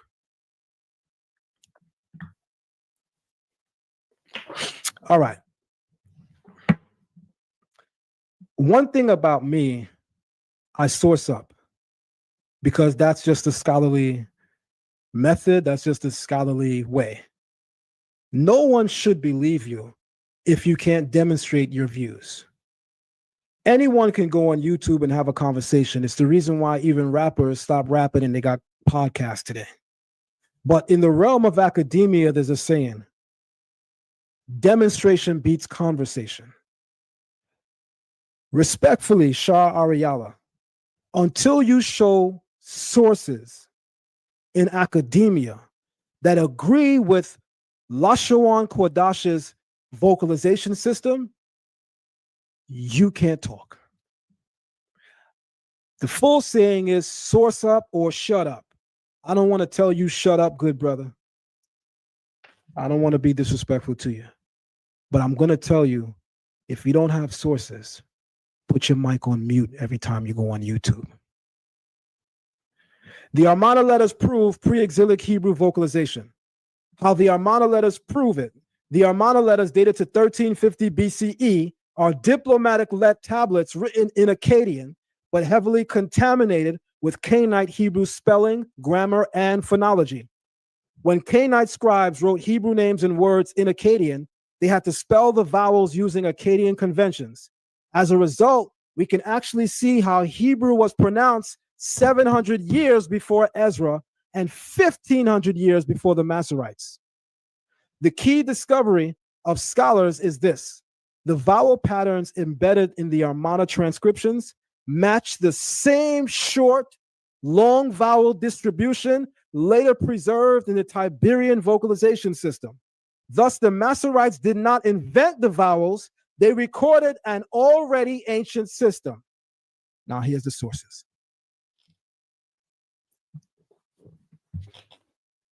Paleo-Hebrew with Tiberian vocalization. Example, Armana spellings of Hebrew names match Tiberian vowels. The name Yod-He Wav-He, base theophoric names such as Yeho, Yo, Yahu. The Armana scribes recorded names such as Yahu, Ya, and Hu endings. Examples appear in EA 256, 364, and 287. These match the Masoretic/Tiberian pronunciation of Yahu as a theophoric suffix, exactly the way the Tanakh vocalizes it based on the Tiberian vocalization system. Yeshayahu, Isaiah. Yirmiyahu, Jeremiah. Next slide. I'm going to repeat something. We say this often at Learn Torah Hebrew Academy. The work is easy when you're well studied.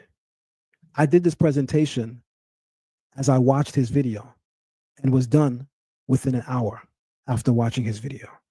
Because when you're well studied, the work is easy. The Armana letters clearly preserve the final hu, showing that pre-exilic Hebrew indeed pronounced the suffix with a U vowel, just as the Tiberian system does. This destroys the myth that Yahu is a late invention. Name, Yeho, prefix. Some Armana personal names begin with Ayahu, which the I is really the Y. Ayaho, Ayahu. This corresponds precisely to the Tiberian Yeho prefix, as in Yehonatan, Yehoiakim. The alternation Yahu suffix versus Yeho, Yo prefix is preserved in the Armana letters 700 years before the Masoretes. What are you even talking about? You brought a butter knife to a gunfight. This proves the Masoretes were preserving something ancient and not inventing it. Paleo-Hebrew with Tiberian vocalization. Again, Hebrew grammatical vowels show up in Armada Akkadian spelling. The Armana letters contain not just names, but Canaanite Hebrew speech, showing the vowel pattern of Hebrew grammar. Hebrew imperfect. Wait till we go through the mechanics of Hebrew language. Wait till I get to question you, Shar. I hope you know the paleo the way you say you know the paleo, because that's what I'm bringing out on Friday, along with the Masoretic, to show you how the systems match and correlate. But I'm going to say to you, Shar, you better know the mechanics of biblical Hebrew when you jump on that stage with me on Friday. Or else, my guy, you in trouble. The Armada letters contain not just names, but Canaanite Hebrew speech, showing the vowel pattern of Hebrew grammar. Hebrew imperfect verb prefix follows vowels. Hebrew imperfect verbs typically begin with yod, ya, or you, meaning when we, I'm not even going to give you too much. I'm not even going to teach you how to respond to me. I'm going to keep going.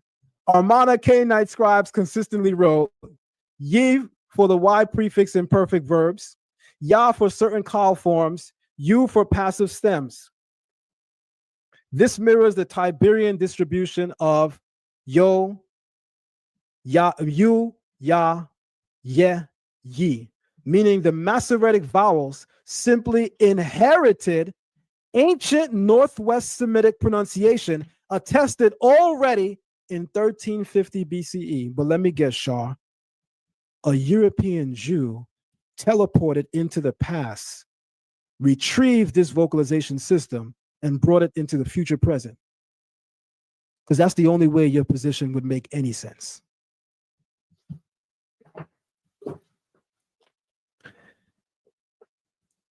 Dagger.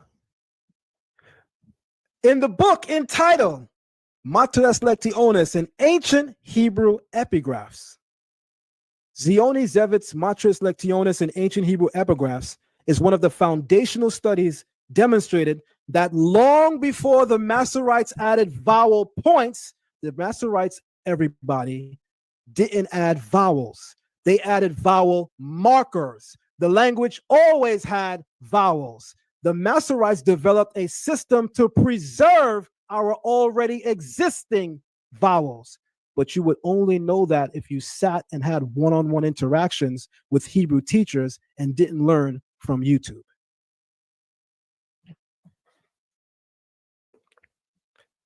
Ancient Hebrew epigraphs is one of the foundational studies demonstrating that long before the Masoretes added vowel points, ancient Hebrew scribes were already indicating vowel qualities through the strategic use of Matres Lectionis, the consonantal letters Wav, Yod, and sometimes Hey within inscriptions. Zevit shows that these letters appear not randomly, but in phonologically predictable positions that correspond precisely to later Tiberian long vowels such as O, U, E, and I, proving that ancient Hebrew already possessed a stable system of vocal length, propensatory vowel lengthening, and quality. Do you even know what that is? Shar, let me just tell you something. When you sit down with me on Friday and we just get through the lexical value of the terms, their meanings, and the mechanics of the language, I want to say you're not making it past the first 7 minutes.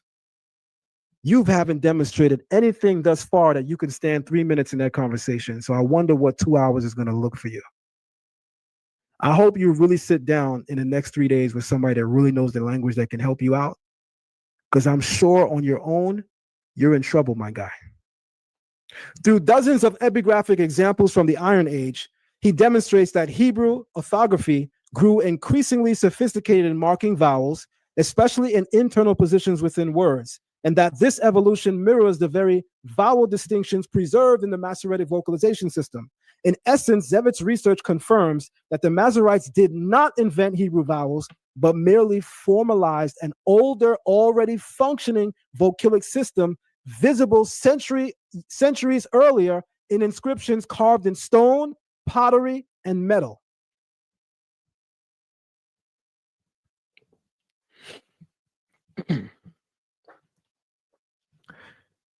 Early Hebrew orthography, a study of the epigraphic evidence.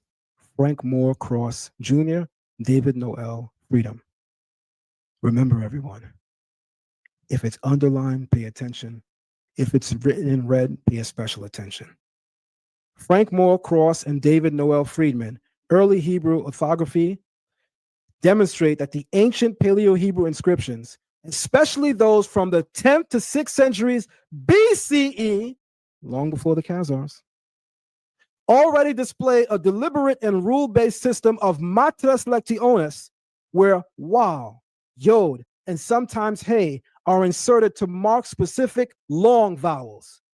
By analyzing dozens of Paleo-Hebrew epigraphs, physical inscriptions, they show that these vowel letters occur in exactly the same phonological environments where the Masoretes later placed their vowel signs, such as O, U, E, and I.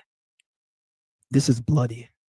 In other words, the inscriptions reveal that ancient Hebrew speakers were already signifying vowel length and quality in predictable patterns, proving that the underlying vowel system of Paleo-Hebrew matches the structure, distribution, and logic of Masoretic Hebrew vowels. Cross and Friedman used this inscriptional evidence to argue that the Masoretic tradition did not invent Hebrew vocalization, but instead preserved a much older, well-developed phonology visible in the earliest Hebrew writing. At this stage in the presentation, I want to ask everybody, if you're enjoying the information, thumb up the video, share the live stream, support and donate to the platform. If you are really enjoying the live stream and you believe that the community is being edified in this moment, and you, more importantly, believes the community needs this in this moment, I'm going to ask everyone to show your love and appreciation for this demonstration by putting some fire emojis in the chat room.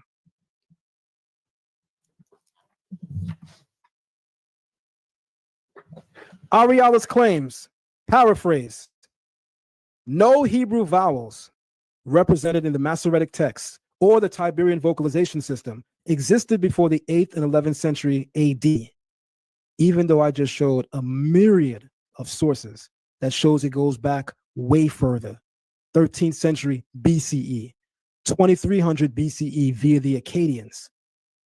He says ancient Hebrew as represented in Paleo-Hebrew script demonstrates no evidence of the Tiberian Masoretic vocalization method in pre-exilic times.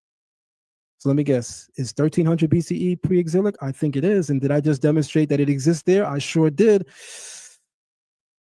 You would have to study from a direct teacher and not watch a YouTube video in order to know that.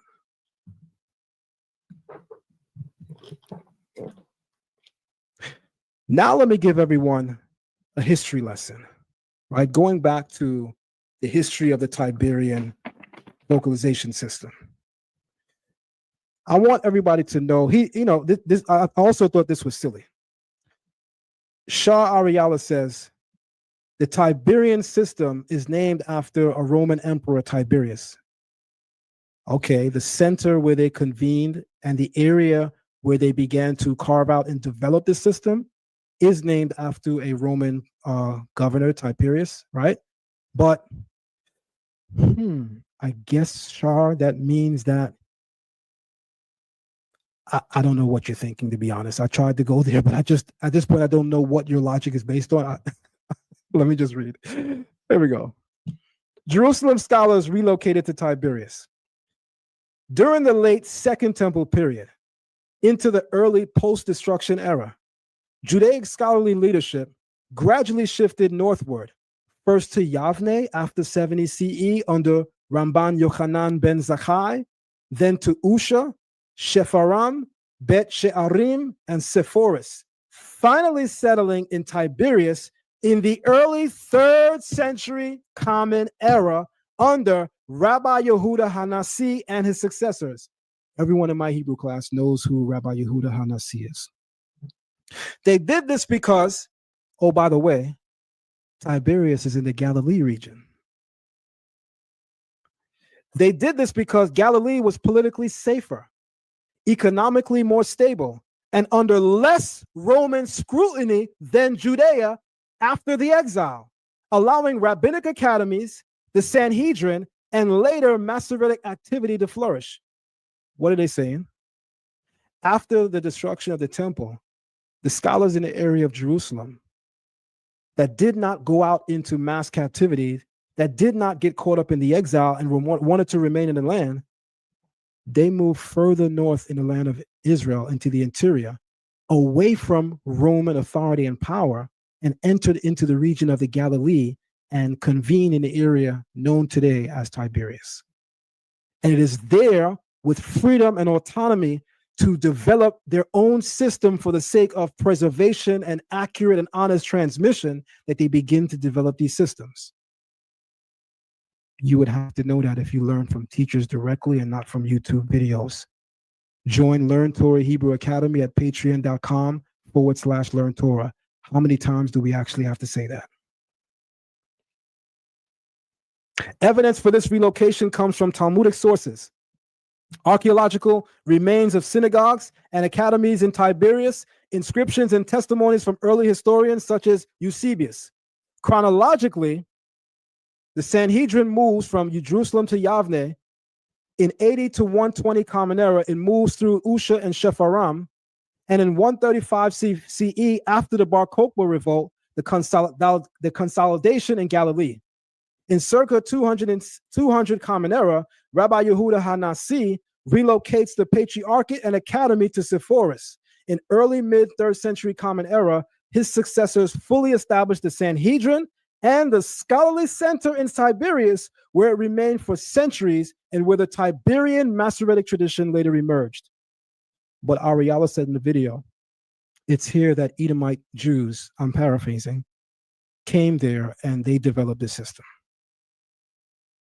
He has no source for that because it doesn't exist. And by the way, Ariella, even according to your own teachings, there's no Edomite Khazar Jew in the 3rd century Common Era. And that's when the city of Tiberias is beginning to be settled by the Masoretic scribes. And it's that time that they begin to develop the Masoretic vocalization system. What are we even doing?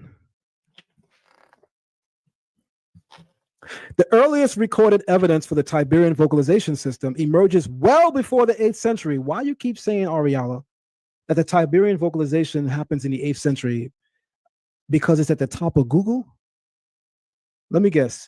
For some people, the most accurate and valid result is the one that's at the top of Google, not knowing that Google is a paid search engine and you can literally pay to have things placed on the top. I don't think everybody knows that, but I guess we now know today. You got to go to academic sources for things. Google is a good resource. It only goes but so far. Please, everyone, read books, go to academic institutions, get it right.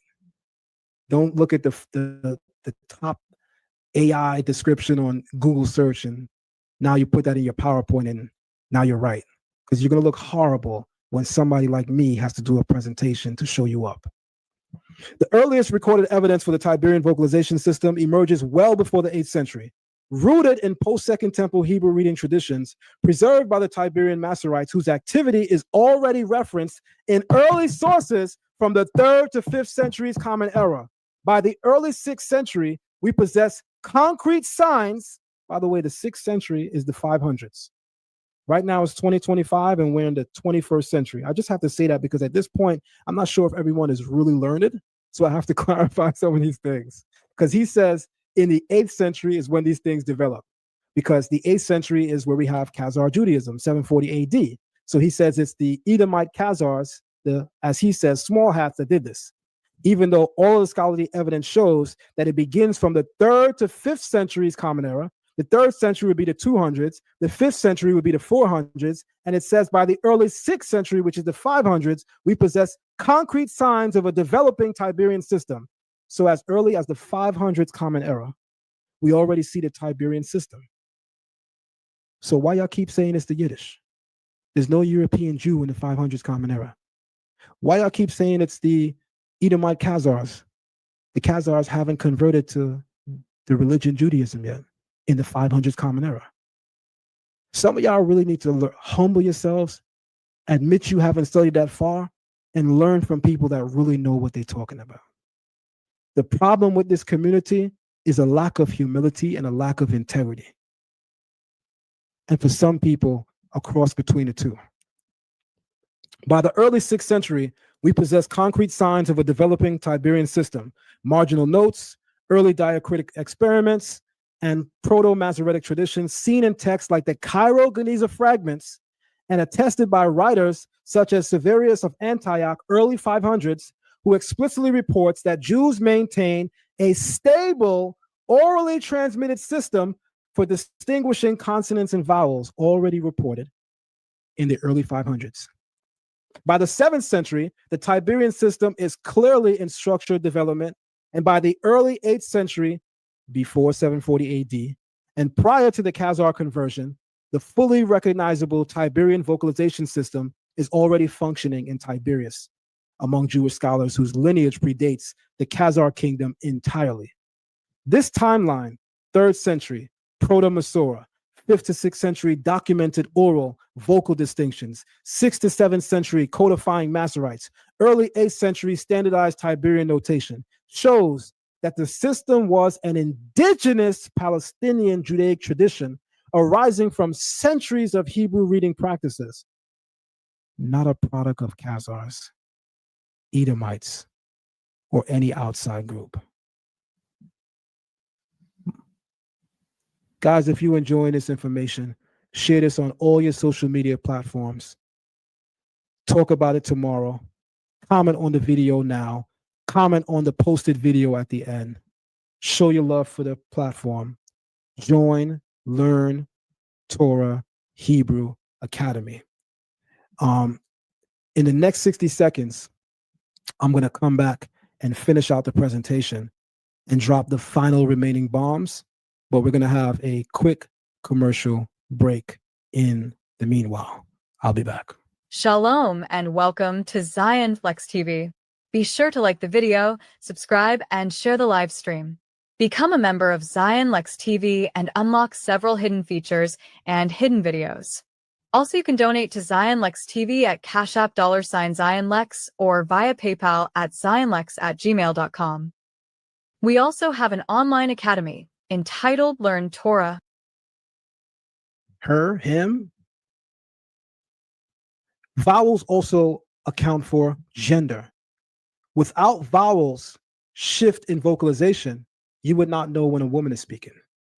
You would not know if we're speaking of a woman, because that which dictates that within a language is the vocalization and not the spelling.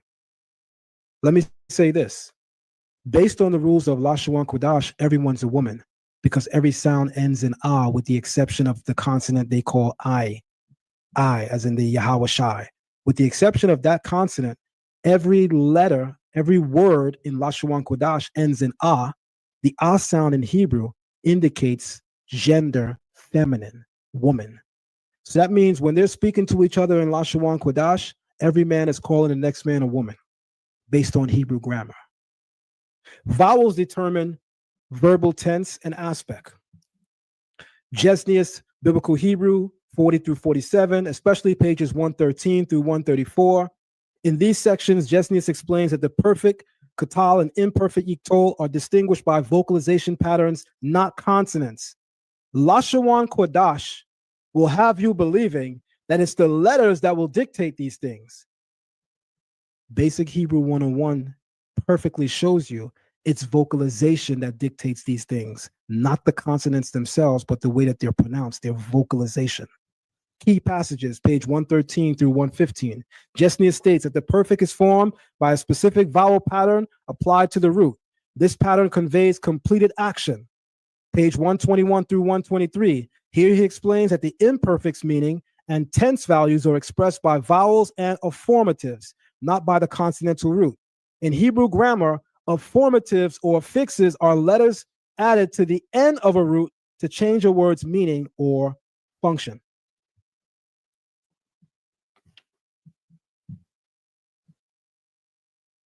Vowels determine voice. This is the clearest place where Jesnius teaches that binyamin, the Hebrew verb stems, are determined by vowel patterns, and these stem patterns determine voice. Jesnius writes plainly that the PL stem, the pu'al stem, intensive active, intensive passive are the same root with different vocal patterns producing different voices. Again, same consonantal root. The hefil and hofal spelled exactly the same in Hebrew, but vocalized differently, can mean the difference between talking about the causative active and the causative passive. So what I'm going to do, good brother Shar, I'm going to let you know ahead of time, because I don't want you to fail miserably. I want you to do somewhat good so that the overall video is worthy to even watch. I want you to study the Hebrew verb stems, because I'm going to question you thoroughly on them when we get to question each other. And I want to take you in Paleo Hebrew, and I want you to explain to me through Paleo Hebrew grammar how Hebrew words go from past, present, and future, how the gender switches, how the voice switches, the aspect switches, how we're going from passive, intensive, simple, causative, reflexive. I would love for you to demonstrate that before the community using the Paleo Hebrew. That's going to tell us that you understand the language. You know language when you understand grammar. Grammar represents the general rules of language. Morphology represents the formation of words. Syntax represents the formation of sentences. I hope within the next 3 days you are fully rehearsed on what all of that is, because I'm going to thoroughly question you on that. And I don't want to give you an F-. I want to see you at least get a D. Nifal is identified by a change in vocalization, producing a reflexive or passive voice. All these distinctions are made by vowels.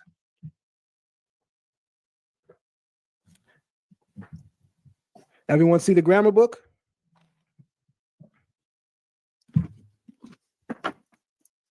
Jesnius Hebrew Grammar, Wilhelm Jesnius. Vowels dictate tense, voice, gender. Ariella, put your bid on Amazon and go get the book. Or I guess do what a lot of people are doing, try to get the PDF. This is one of the best Hebrew grammar books that are out there. I would love for you to make sure that you're well studied. How Hebrew vowels alter meaning when the spelling is identical, but vocalization changes everything. So one of the challenges with Lashon Kodash is, what happens now when you encounter, and you do encounter this in the Hebrew Bible, words that are spelled exactly the same with completely different meanings? Let me guess, and I heard some Israelites attempt to say this. Well, the context is going to tell us overall what the meaning is, because clearly if the sentence is describing human interaction, then it's not a dog we're talking about. Clearly if the sentence is talking about climbing, then we're talking about, something moving. So, the context is going to, let me just tell you a secret, my guy. Anybody saying that? The Hebrew language is a brilliant language. Context has a measurable role towards the interpretation of passages, but if you know the grammar inside and out, you don't need context. The grammar perfectly describes what's happening. So don't give me, you could read the passage and infer. Why draw for inference if you actually know the rules of the language which dictate what everything is saying? That also tells me y'all don't study when y'all say silly stuff like that. Hebrew is built on consonantal roots, but those roots cannot convey meaning without vocalization. The same exact spelling, when pointed differently, produces different parts of speech, different tenses, different genders, different voices, and even different theological meanings. Without the Tiberian vocal or vowel system, these distinctions vanish, and Hebrew grammar collapses into ambiguity. Below are only examples where the Hebrew spelling is identical, but the vowels create entirely different meanings.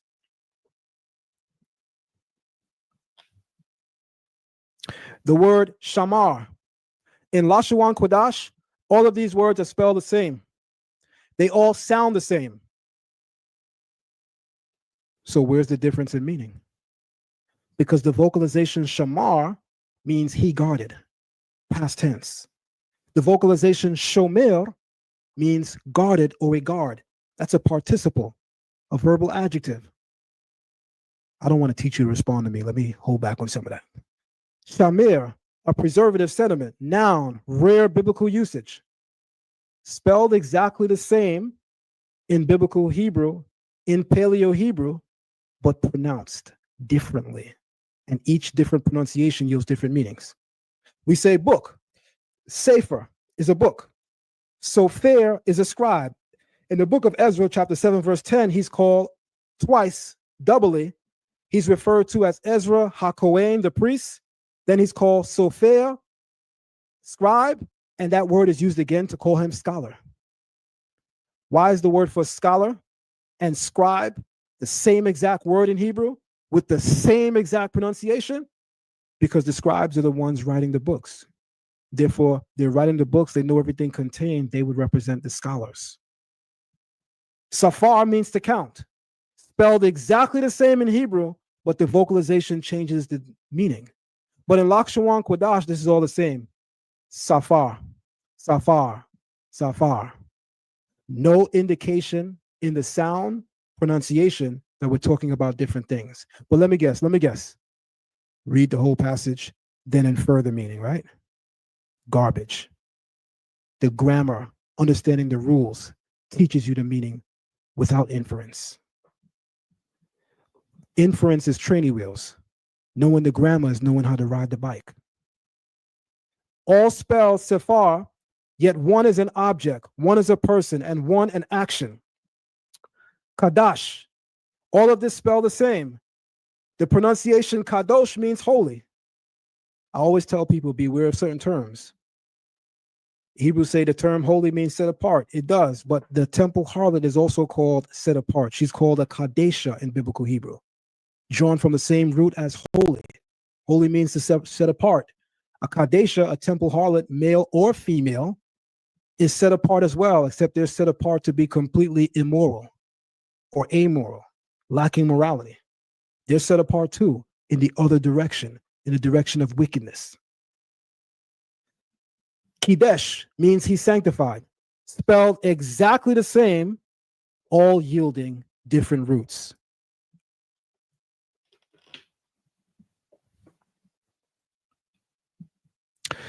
At this point, I really want to say, Lashawan Kodash fails and deserves an F-.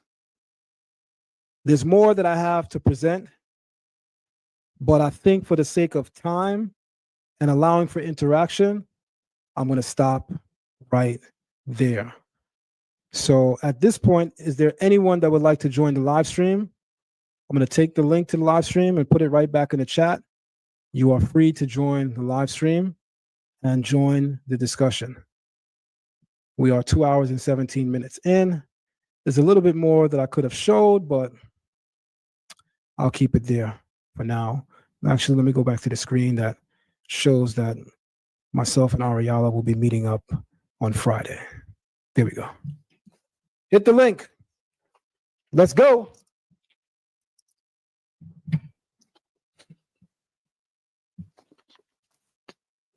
In the meantime, let's listen to some music.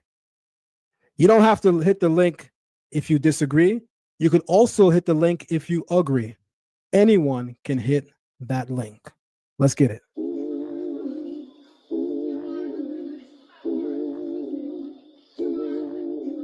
Send you the first. Send you the first. We going out. Out. Send you the first.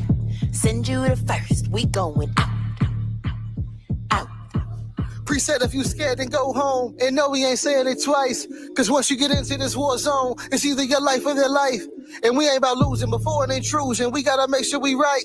So we send praise and seek his face. Then we load up in his on site. What you thought it was, it's not. Don't wanna see us on your block. Yellow hallelujah, trying to tell y'all that victory is your shot. We serve y'all's out by oath. And in this army of hosts, yeah, Yahoo the lead. True indeed, in his name we both go. Send you the first. Send you the first. We going out. Out. Send you the first. Send you the first. We going out. Out. Torch fire, flags in the street. Sing louder, kick up the beat.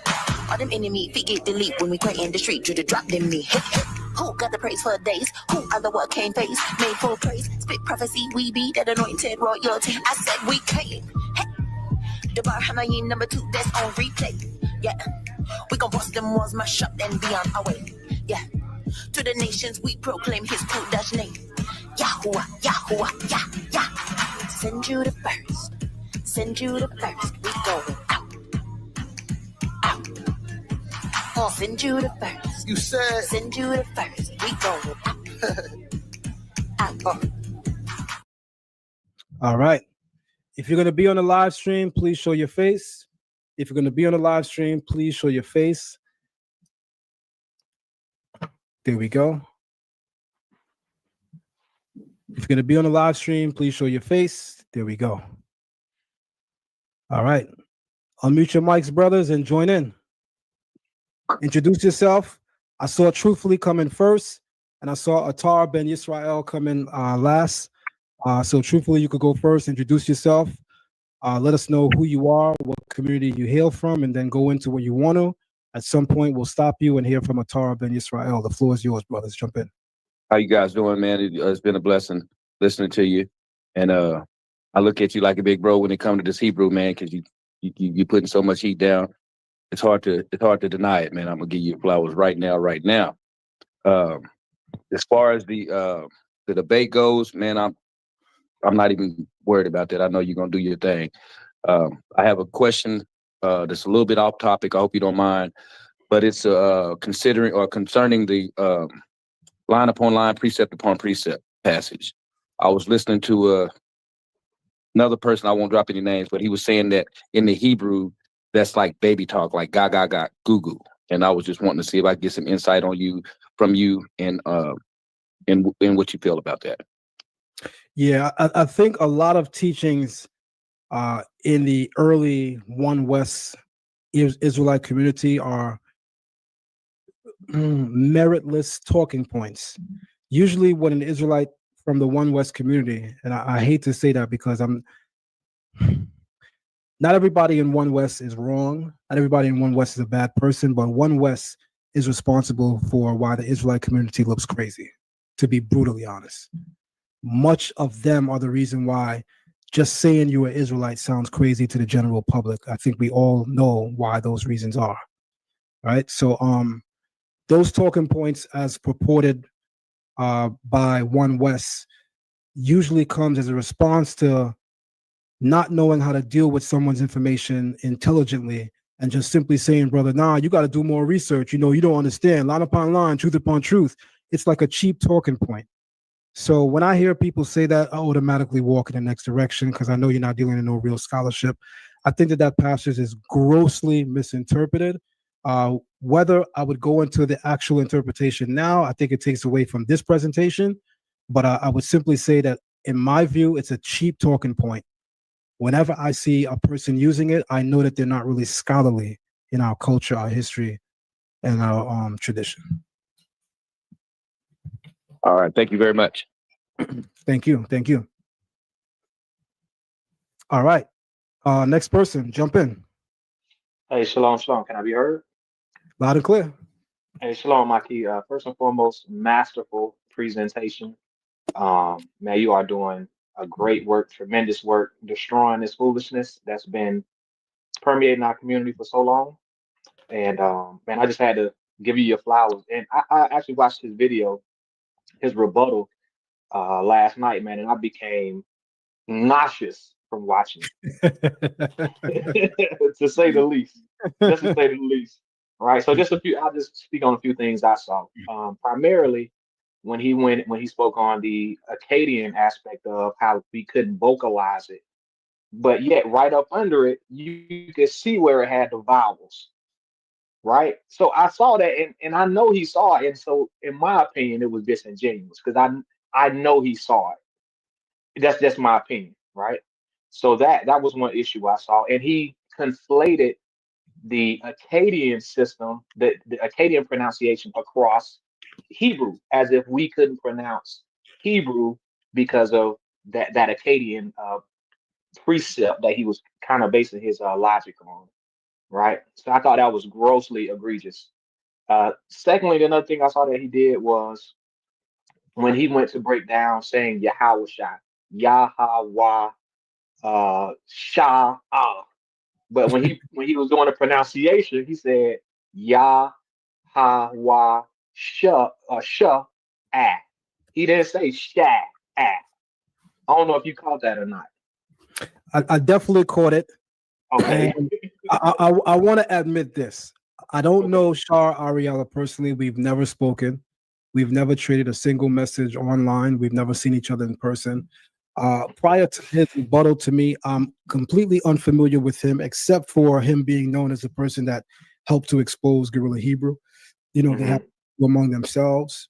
And so when he conducted himself last night, I think there were times that he said things that would attempt to ridicule me or attempt to belittle me. But I know that sometimes in presenting information that you disagree with, sometimes you just can't help at, having a pop shot here and there. It's like when you're a good boxer, and you boxing, a pop shot gonna come out. He had a couple of those, and I looked past it and I said, you know what? I'm not gonna disrespect the brother. He didn't disrespect me. But one thing I could do is crowd control. Believe that. I'm a DJ. I know how to move the crowd. So I'm not the kind of person you want to play with in terms of moving the crowd. I know how to move the crowd, homeboy. So I said, all right, I'm going to make my presentation scholarly and humorous. And I still was holding back in both directions. So to sum that up, I will basically say that I think that based on what he knows, he did a fairly good job, but it's still planets away from where Israelite scholars should be. It's extremely underwhelming. It was very unfortunate, to be honest with you. And I'll say this last thing, especially when he got towards the end and he started reading some of the grammar rules, and you can see the neurons and electrons firing off, and he just could not contain it because he doesn't know grammar. So I'm very interested, like I think you're going to bring out, of when you actually walk him through Hebrew grammar, because I have a feeling he has no idea of actual Hebrew grammar rules and how they apply. So like when you're reading the Paleo, as they call it, or the Phoenician script, you can see the Binyanim all throughout the Phoenician script. All throughout. And I'm like, how are you coming to this logic? Because you don't know any grammar rules. Mm-hmm. So that's all I just want to say, man. I just want to salute you for your work. It's masterful. We need it. You're gonna wake up a lot of brothers with it, as you have been doing. So I just want to say salute, and you got my support, beloved. I appreciate you, good brother. And I also want to say again, I'm not here to expose him. Everybody want to make an expose video, expose. No, we just exposing bad information. How about that? It's not about personal. And again, I don't think he made it personal. I think there were some things that he said that I took offense to, the way he said it. Like he tried to make it sound like, my scholarship was a little crazy. And when you really are scholarly, to know that it's actually the reverse, that like the audacity that you would think my scholarship is crazy. I was offended by things like that. But other than that, that's my brother, because he's an Israelite, and because he's putting in his stone to attempt to build this foundation. And one of the reasons why I never made a career out of attacking Israelites, no matter how much I disagree with them, is because I believe that we work against the greater mission when we do that. That's why Zion's work, my work, is predominantly dealing with the Kemetic community, dealing with people who are complete opposition to the Bible. Brothers are going to always disagree, but why should brothers fight against each other? Now, the only time I may detract from that lane of dealing with outside forces and dealing in-house is when there's someone in the in-house that's dealing with something that is just so grossly, disparaging that it hurts the community, that it needs to be dealt with. And to be brutally honest, Lashawan Kodash is one of those things. I agree. One of those things, man. Like my children, I have twin daughters. One of them turned on the YouTube the other day and heard somebody say Thawada. And they came to me and was like, Abba, my children been in this way of life since they were born. I came into this way of life in 1994. When I was 14 and a half, I turned 15 that November. My children were born in this way of life. My twin girls, they're 20, they're going to be 21. My son is 16, they're going to be 17. All their life, all they know is this Hebrew, right? The real Hebrew. So she said she heard Thawada, and she came to me and was like, what's that? You never taught us that. I said, they're trying to say Toda. She said, oh my God. down in the South, we say the water. It's crazy. They brought me a glass of the water. The water. Yeah, Thawada. So I mean, it's embarrassing, brother. It's embarrassing, the state of the community, the doctrines. The language is just one face of the embarrassment, but the doctrines are embarrassing. The behaviors are embarrassing. It's embarrassing, man. So again, nothing personal between me and Ariella. I could meet him in person and still have a vibe with him. I don't think he's a bad person. I don't know him personally to say that. But I think that his way of dealing with scholarship on this subject, I don't know how he ranks on others, but on this subject, with all due respect, he is not my peer. So I don't know what peer review he was talking about. On this subject, good brother, you're not my peer. Yeah, I gotta give him a thumbs. I would give him 2 thumbs down, but I'm holding my phone on scholarship, just in regards to scholarship. But blessings to you, brother, man, and blessings to your work. All right, thank you. All right, our next brother we're gonna hear from is King J, and then Judah the Shooter is in the building. King J, it's on you, good brother. Jump in. Peace to the panel. I just want to say, definitely, familiar with you.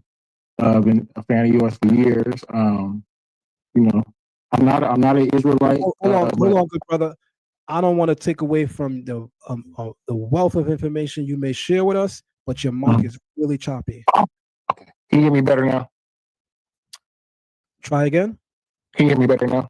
Guys, if his mic is clear, type a 1. If it's choppy, type a 2. No. I want to make sure people hear you clear. That's all. I don't want to be, maybe go out and come in or check your whatever you're using for a mic. Maybe I may jump on a laptop. I'm gonna jump on my laptop real quick. Okay. All right. So just exit out and you can come back in. I'll let you back on the stage. Judah the Shooter in the Let's building. Go. Shalom, huh?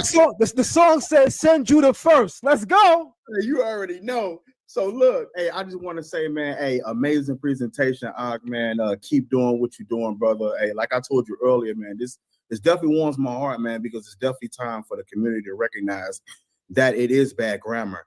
So I didn't want to say too much in the comment because I know you're going to be speaking with the brother. That being said, I want to share just a little bit because I kind of want to make a point on something that me and you had spoke about before. So what I did was I wrote a few things down or whatnot while I was in my head. So this is one of the things that I said. I said Hebrew is a root-based language. You know what I'm saying? Whatever. One root formed dozens of different words, and only the grammar tells you who is doing the action, when it is happening, how the action is being done, who receives the action. Without grammar, you only see letters, not the actual meanings. You know what I'm saying? So when we look at Hebrew verbs, that can change the entire message. So Hebrew verbs, when we're talking about the Binyamin stems like Paul, Nifel, Hifil, etc., each one gives the meaning of the same root word. So on my last video, I talked about active voice versus passive voice, etc. So dealing with active, you know what I'm saying, doing the action, he broke. Passive, he was broken. If anybody don't know, that's active is something that is doing something, and passive is being on the receiving end. So when you look at causative, he called it to break. Reflexive, he broke himself, etc. Like for example, grammar, it'll tell you whether killed means he killed, they killed. I remember you was going over that with sofer versus sefer, etc. When we look at Hebrew, it uses masculine, feminine, singular, and plural, and dual as well. You know what I'm saying? That, you know what I'm saying, guys, just understand that grammar, it really helps us understand the language. You know what I'm saying? A single dot or a vowel mark or a suffix can change what a prophecy means, who the command is giving to, whether a passage is literal or if it's an idiom.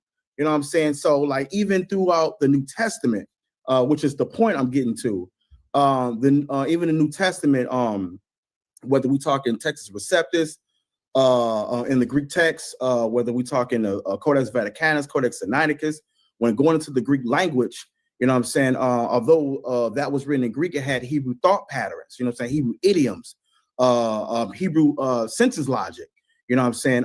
So in Greek, you also have something that's very similar known as active and passive, dealing with the voice or whatnot. And I talked about this regarding Matthew 1:16. And that being said, I want to ask, you know what I'm saying, a bit of a question. So like, do you got the Hebrew New Testament with you? Yes, I do, but I'm gonna get up for just about 2 minutes. Okay. You can continue speaking, but I have one of them right here. I have a copy of one of them right here. Okay. Are you able to pull it up, or you want me to pull it up? You can pull it up on the screen. You can share your screen. Okay, I'll add it to the screen. In the meantime, I'm gonna ask the Mighty Hebrew to join in. He don't need no introductions and say what he needs to say. But I just gotta step away for about 2 minutes, brothers. I'll be right back. Yeah. Okay, I shared it Shalom. on the screen. Peace. Hold on, wait. I guess he got Shalom to the Mr. Shalom, Mighty Hebrew. Peace. So Mighty Hebrew, I was the brother you was talking to in the chat. Peace. Oh, so you can. I didn't know that you can. So while you here, you can ask Zion that question because you brought up the Akkadian. But before I go into that, let Judah the Shooter finish where it started at, and then from there we can, dialogue in that real quick. That's peace. Yeah. Yes, I'll go ahead and end with this. Zion, I don't know if you're able to. I put it up there. You gotta allow it to be shared. You hear me, Zion? Okay, yeah. I put it on the screen. I mean, I put it up there. You gotta allow it. I guess allow it to be presented. Yeah. I'm gonna allow that to present in a moment, but I'm sure that's gonna take a little time for you to go in. So can we just have the Mighty Hebrew come in, say some things, and then King J again, and then the presentation is all yours, good brother. Okay, yeah. I wasn't gonna be in there for like 1 or 2 minutes, but let's go. Okay, good. Hallelujah. Shalom, Chief. What's up, Chief? Shalom. Ain't nothing over here right now in Tanzania. I was just in Damona not too long ago, but I'm back in Tanzania. Keep us in prayer over here. We back on lockdown. I'm pretty sure y'all heard what's going on. It's a lot of political war, a lot of people dying over here. So just keep me and my family in prayer. So we all be back on lockdown again. But there's something that I just want to say to the family and then get real faster with the brother when to ask Zion Lex, because I was dialoguing with him through the comments. There's no people on the planet that speak a language without vowels. And I asked the question, because I know the research where this came from. There was a man by the name of the late Chief High Priest Ariah that came from out of the old Tanakh school and originally founded something called UPK, Universal Practical Knowledge. Before they was calling it Lashon Kodash, they was calling it the writing of Ariah. And what he did was he took all the vowels out and said, this is Hebrew. And his whole premise was looking at the Ben Yehuda's pocket dictionary. And he taught that them vowels was Yiddish. That's totally false. If there's a Hebrew community right now that's speaking this Lashon Kodash as a language, can somebody show me that right now? If there's any Hebrew community, any Hebrew community right now that speak that language, because I live with a Hebrew community. I live in Damona and I live in Tanzania. And you don't hear people saying, what is this Hebrew grammar, or using Strong's concordances. And Judah the Shooter and Zion Lex to say, I've been saying this for years. The Strong's concordance, they don't translate Hebrew words based on how the Hebrew text was structured and given. They translate it based on how the King James Version was translated. And I want to throw two things out there to Zion. Zion, watch this now. Zion know Hebrew. He know Hebrew better than me. So peep this. The word Kadosh, it means holy. But then if you go and look at a sodomite, it uses a similar word. So if you're saying there's no vowels, nothing, how would we know a Kadosh from being set apart versus a Kadosh being something that is defiled, a sodomite? If there's no vowels, they are both sound the same. Yeah. Cain, more right? Are you there, Zion? I agree with that. I'm here. I'm listening to you. You see what I'm saying? Yeah. So now the question goes to you, Zion, what me and the brother was talking about. And he can emphasize. He was saying because you was using Akkadian as a base premise to show vowels. My understanding is when you look at the Shemitic languages, that their grammar structure goes back to the Akkadian, which is also a Shemitic language. So why wouldn't we go to the root language from which this was spawned from?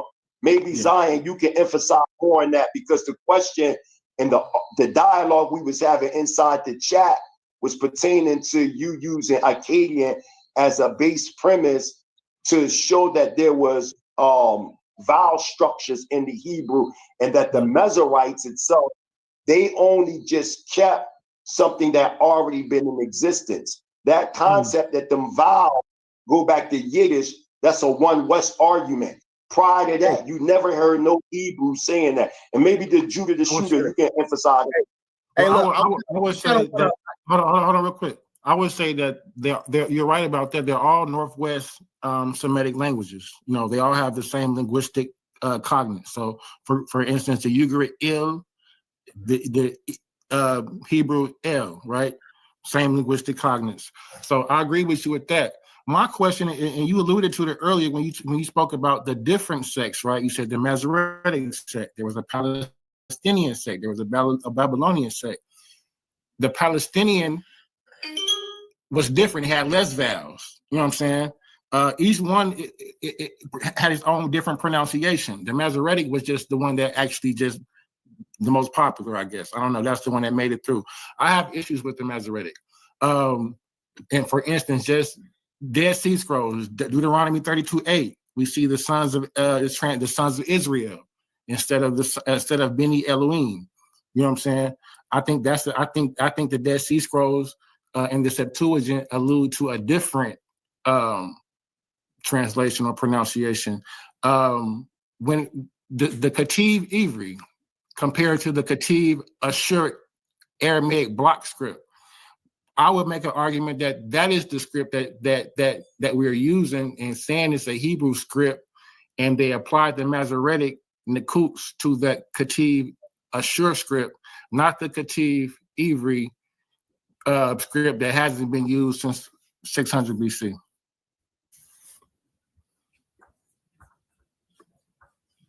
Yeah, what? All right. there was some of what you said that I didn't catch, but I'm gonna deal with what I did catch. So, you know, I'm aware that the Septuagint translation in Greek and that the Masoretic texts differ, as well as the Dead Sea Scrolls differ in some respect, but none of them differ to the extent that we're looking at a different doctrine. None of them differ to the extent that we can't follow one because it's just so grossly inaccurate. There are textual variants in various old attested Hebrew manuscripts. There are textual variants between the Masoretic text and the Dead Sea Scrolls, but none of the textual variants between the Dead Sea Scrolls and the Masoretic texts are so different that one should be followed more than the other. The scholarly consensus on that is clear. You may find different spelling, and that's mostly due to Matres Lectionis, the Tiberian vocalization system, where they omit certain vowel letters and use diacritical marks, and that's the main reason why you find a lot of different spelling variations. And then at times you might find theological differences, like what you pointed out, the fact that they say B'nai Elohim in the Dead Sea Scrolls, and the Masoretic would say B'nai Yisrael. So yeah, you know, things may differ, because same with the Targum. With the Targum translation, there are theological insertions in the actual translation. Anybody who read Targum Yohanatan, you know that he says, in the beginning, God created the heavens and the earth. He reads it as, with wisdom, God created the heavens and the earth. So sometimes, right. So sometimes you can't help but for some translators to introduce their theological opinion into things. But I want to make something clear. None of the distinctions that exist between those texts are so grossly different that we should say that one is better than the other, because the only attested text of the Hebrew Bible that matches the Masoretic text best is the Dead Sea Scroll text. All right. So I have respect for both of them because, you know, I've done study on them. But like yourself, I'm aware of there being textual variance and textual criticism. That's a high level of, it's a high level of scholarship to even be aware of those things. So I definitely give you your respect for that. I appreciate that. But hold on. Kyle. I hate this position, like, you know, dictating who goes first, because who the hell am I? But to be honest, Judah wanted to share something, so I want to make sure that he gets that out. So Judah, it's on you. What you wanted to. I won't be too long because I know brothers want to say, but I just want to kind of back up with what you were saying, and also what the mighty Hebrew was saying. So if you look at Sefer Devarim of the book of Deuteronomy, 23 and 17, it says Lo teyeh kadesha. Mipnot Yisrael, Valo Yeh Kadesh, Mipne Yisrael. So the first part, when we have the word lo, we know is in the negative, no, and then there should not be. Then the word Kadesha, which of course is the word whore. You know what I'm saying? So when we look at the word Kadesha, it's kind of what you were talking about earlier. But then we have the word Mipnot, of the daughters, Yisrael of Israel, Valo Yeh, and there should not be. And the word there is the word Kadesh, is what mighty Hebrew was saying. You know what I'm saying? So absolutely, you know what I'm saying? So it definitely does say that Mipnei Yisrael, you know what I'm saying, the sons of Israel. So you know what I'm saying? I guess I kind of like in it there because I know, you know, brothers want to go ahead and say something. Okay, well, since you pulled it up, I'll end with this then. In Matthew chapter 1, dealing with verse 16, it says, Vayachov holid et Yosef. Ba'al Miriam asher memena nolad Yeshua hanigra Mashiach. So we have here in Jacob holid, which is the word I actually want to talk about, and the word et, which we know is the word for begat. But then it has the word et, which is, we all know that's a direct object marker. Then it has the word Yosef. Then it goes on to give the relation. It says Ba'al Miriam, the owner of Mary, asher memena, from whom Nolad was born, Yeshua HaNikra Mashiach, who is called Christ. So when we look at the word holid, and then we see the word Nolad, that there, one holid is active and Nolad is passive. You know what I'm saying? So when we look at the Hebrew grammar, the grammar tells us the intent and the thought of the author. You know what I'm saying? So we looking at this this active voice, holid, which would be Jacob begot Joseph. Active, in case somebody don't know, that means the subject is performing the action. You know what I'm saying? Holid, he begat or he fathered. The subject is Yaakov. The begatting is the action, and the object is Joseph. Now, this is a parallel to the Greek egenesin as well, which is also in the active voice, versus egenete, which is in the Greek, which is in the passive. So the Greek and the Hebrew is in harmony with each other. You know what I'm saying? So, but as I was saying, it's a parallel. So it's the father that's causing the action, straightforward. But the thing I want to focus on is the word nolad. You know, letting them know a child was born of her. You know what I'm saying? So the verb is Binyamin Nifal, which is passive. So nolad equals was born. You know what I'm saying? So now it's on the receiving end, meaning no human father is named.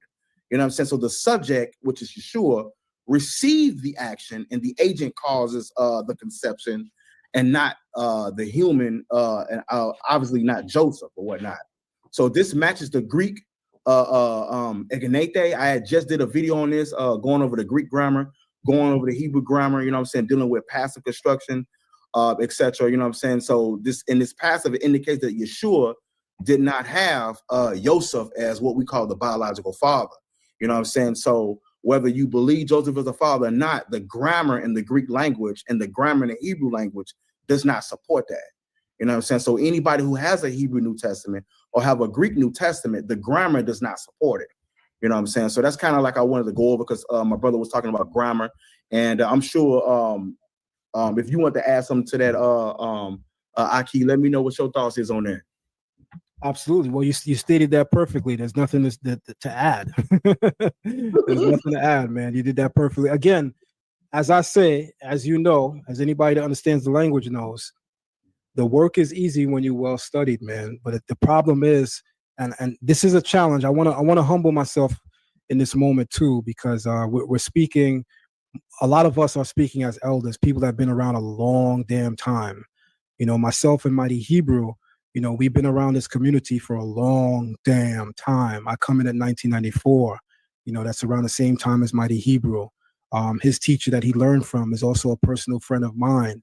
You know, we have similar schools of thought. I would say that we actually come from the same greater community. Our communities are connected. You know, so the moment that we met, we connected like brothers, even though we didn't know each other early on in our experience. We met a little later, but our communities have so much experience, right? So I say that the challenging thing about this conversation and learning Hebrew in general is that if you never really sat down and learned under somebody, but you look at something like this and you look at how proficient brothers are, like yourself, me, Mighty Hebrew, and others, and you say, damn, I'm never going to be that proficient. So what people do now is they take the next best route. I'm going to just act like this is fake Hebrew. I'm going to learn the One West Hebrew. The One West Hebrew is the easiest language in the world to learn. Yeah. Ba, ga, da, ha, ha, shata, hata, pata, hata, shala, ah. And then don't forget I. Yeah. Come on, man. Baby, speak that, man. Easiest language in the world to learn. They're going to argue with you, Zion. They're going to be like, that's the first thing babies come out and say. And then the saddest part about that being the easiest language to learn is that they struggle to read it when you ask them to read it. Ooh, come on. Come on. Those of us that are skilled in the grammar can read Paleo Hebrew like it's the Tiberian Masoretic text. Easy. That's a fact. They be struggling, and all you got to do is with everything. Why is that a struggle? Right. Like, I don't know, Ak. It's you know sad. why? You know why, Zion, Chief? You know why it's a struggle? Because it's not a spoken language. Right. That's why it's a struggle, because it's not a spoken language. And it's something that you said, and I keep saying this over and over. We gotta go to the Zakwanim or Amorim. We gotta go to teachers. I like how Zion got this whole Hebrew Academy put together. We come from an era where we sat amongst teachers. My first Hebrew language teacher was Robbie Cole Windsor, which is Professor Rudolph R. Windsor's younger brother. Right. They live out in West Philadelphia, Pennsylvania. So myself, me, Dr. Moray Yoel, all of us, we sat under him to learn what y'all consider modern Hebrew. But that argument that the vowels come from Yiddish, that is not true.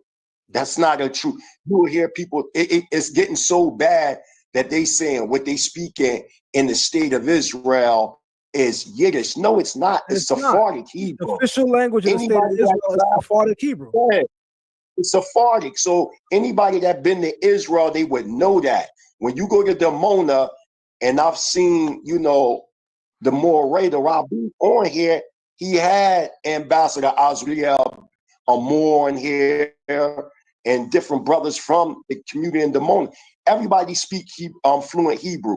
Nobody have Strong's concordances. When we have Torah studies and stuff like that, you don't see nobody with no Strong's concordances. You don't see none of that. People that speak Hebrew, they don't deal with that. And I just want to chime into when the brother was speaking about the Masoretic verse, the Dead Sea Scrolls, when one that say B'nai Yisrael and the other one that say B'nai Elohim. We understood as Israelites that the children of Israel were the sons and daughters of Elohim. So that right there is not really you know, I'm not saying you making it as an argument, but as the Moray said, you know, you have some people that might have certain understandings, but the premise is still there. Like in the beginning of Bereshit, you'll see people translating in the beginning was wisdom. You know what I'm saying? Then you have people that are translating in the beginning, he created Elohim. Something like that. So you might have. So the Bereshit bara Elohim, what part of that are they saying is wisdom? Is that just theological? The part that they're saying is wisdom is Bereshit, right? When you go to the book of Mishli, Proverbs, King Solomon says a dozen times. King Solomon says a dozen times, Reshit Chokmah. Reshit Chokmah, beginning is wisdom, beginning is wisdom. So because of that theological teaching that the beginning and wisdom is essentially the same thing because they are theologically a starting point, that's what led to the interpretation that Bereshit can also be understood as with beginning. By the way, you literally find that in the Psalms. With wisdom, God created the heavens and the earth. That's in the Psalms. So anybody interpreting that as per our tradition, they're not doing something that's not already in the scriptures. Yeah. And to add to what the Mighty Hebrew was saying about I think one of y'all mentioned about the Sephardic Hebrew. If anybody don't know, you have Ivrit, Sephardit, you know what I'm saying? And that's the Hebrew pronunciation tradition that was preserved by the Jews of Spain, I believe Portugal, Africa, etc. And so that's where he's actually getting at. And last but not least, it's kind of, I want to kind of back up what Zion was saying earlier, even though he don't need no backup, but you know what I'm saying? When you understand grammar, it keeps you from understanding false doctrines, ladies and gentlemen. It really protects you from that, you know what I'm saying? Because therefore you go back into the mindset and the intent of the author, the way that the author wrote it, you know what I'm saying? Not some so-called breakdown, you know what I'm saying? So that's why I was explaining what I was explaining with the Matthew 1. And last but not least, even when you go into the Greek, when you go into the Greek New Testament, you know what I'm saying? And in Matthew 1:16, in the Greek it says, Iakov de Egenesin, Sintov Yosef ton Andra Merias, Exes Egenete, Iesus ha Legamenas Christos. So when you look at this, the same thing is the same pattern. We can see the Egenesin for begat is in the active voice. And then you have the Greek word. Could I pause you for one moment? I don't want to give you your flowers, but I want to give you your respect. Yeah. You just spoke Greek just now, correct? Cain. You see how this works? Yeah. I know Hebrew. I know Aramaic. Right? I know Hebrew. I know Aramaic. I could read Medo-Netia. I don't know Greek. So I should be coming to learn from you or someone in the community that knows it. You see how easy that is? I don't have to listen to you say it and then 3 weeks from now study it a little bit and then fake like I know it a year from now. That's what's happening, man. Exactly. Like just learn from the people that know these things. Why people are filled with so much pride. And it was and you spoke it with such a flow, man. I'm over here speaking, you know, listening to you, and you spoke it with a flow. And I want to say to everybody, I see people watching, mumbo kaka, mumbo dada. So we got brothers here that speak Swahili, Hebrew, Arabic, Greek.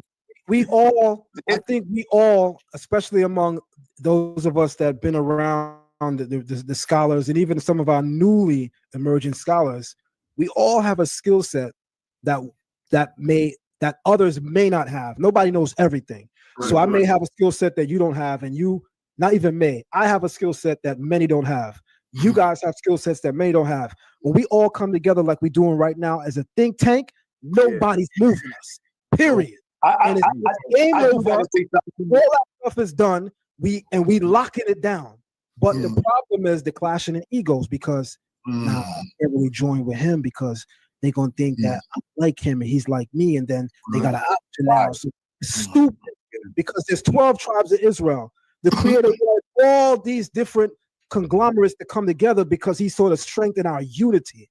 We don't understand that. I have no problem falling in line if I think someone is better, character, oral, or intellectually. I have no problem doing that. Most people can't say that. Most people can't say that. Zion, Lex taught me something. Listen, I got to tell you something you taught me, Zion. Listen, when you went in and started studying Medu-Neter, right? And I told Sinetta this a long time ago, maybe like 8 years ago. I said, maybe 8, 9 years ago. I said, yo, when Zion mastered that Medu-Neter, he's going to destroy you, like real bad. And the reason why, because you already know Hebrew. But let me tell you what Zion taught me. Now, y'all all know I'm Torah Center. Everybody know that. One of the teachings that come out of the Torah Center community is that, and even throughout Israel, that the letter J came in the 15th century, right? Okay. We all taught that. We all taught that. I taught that for many years. But when Zion Lex, went and studied Meruneta and showed that there was a J in the Meruneta, I'm like, damn. I'm like, damn. You know what I'm saying? And then when I'm over here in Africa, so I've been to 17 African countries. So I'm on the ground studying a lot of anthropological research on the Israelites being scattered throughout Africa.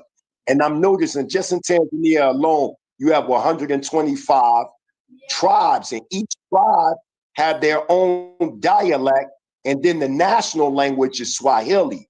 But what's funny about it, in many of the dialects, like the Pare and the Chaga, guess what? They got a J in their language. So to say that the J came in the 15th century, that's false. When there was a J, when the J sound was already there throughout Africa thousands of years before the Europeans even invented the so-called J. That's all I wanted to say. That was some dope research, Zion, and I immediately put up a post like I was incorrect. And to say all that, when you incorrect about something as teachers, which we're intensified students, we gotta tell the people where we in error at, so that people don't continue to make errors. Toda Rabah Moray for that inspiration and that insight about the letter J. I'm gonna say one last thing before I go. I gotta go ahead and get off it. What do you want to say something to him? Because I want to say my last little remarks, and I'm gonna go ahead and dip on off. I just wanted to say Toda Rabah in respect to that, in response to what he's saying. Listen, man, ain't nobody gotta come up here and be fake, y'all. We saying what we saying because we being very real, not because of the moment, because it's what we really feel. More teachers in the community, more leaders need to come together like this. Again, the problem is everybody trying to be the HNIC. In this respect, I mean the head Hebrew in charge, and that stuff is played out. It's old. It's the reason why we didn't get it in the old times. It's the reason why we still not getting it today. Rather than humble ourselves and say we don't know, people go and study privately and then act like they've been knowing. And then because you're studying privately and you're not interacting with people that really know, you're coming up with a lot of errors. Yeah. And then you start to act like these errors is the real deal. And even when you find out for yourself that the error is an error, you find a way to still validate it. So now you're lying to people. Now you're actually lying. When I tell you, a lot of people that call themselves leaders and teachers go up there weekly, whether it's from their congregation, their pulpit, their street lessons, and at a certain point they just lying. There's a lot of them, yo. There's a lot of them, but the lie is profitable when the community is indoctrinated under that lie.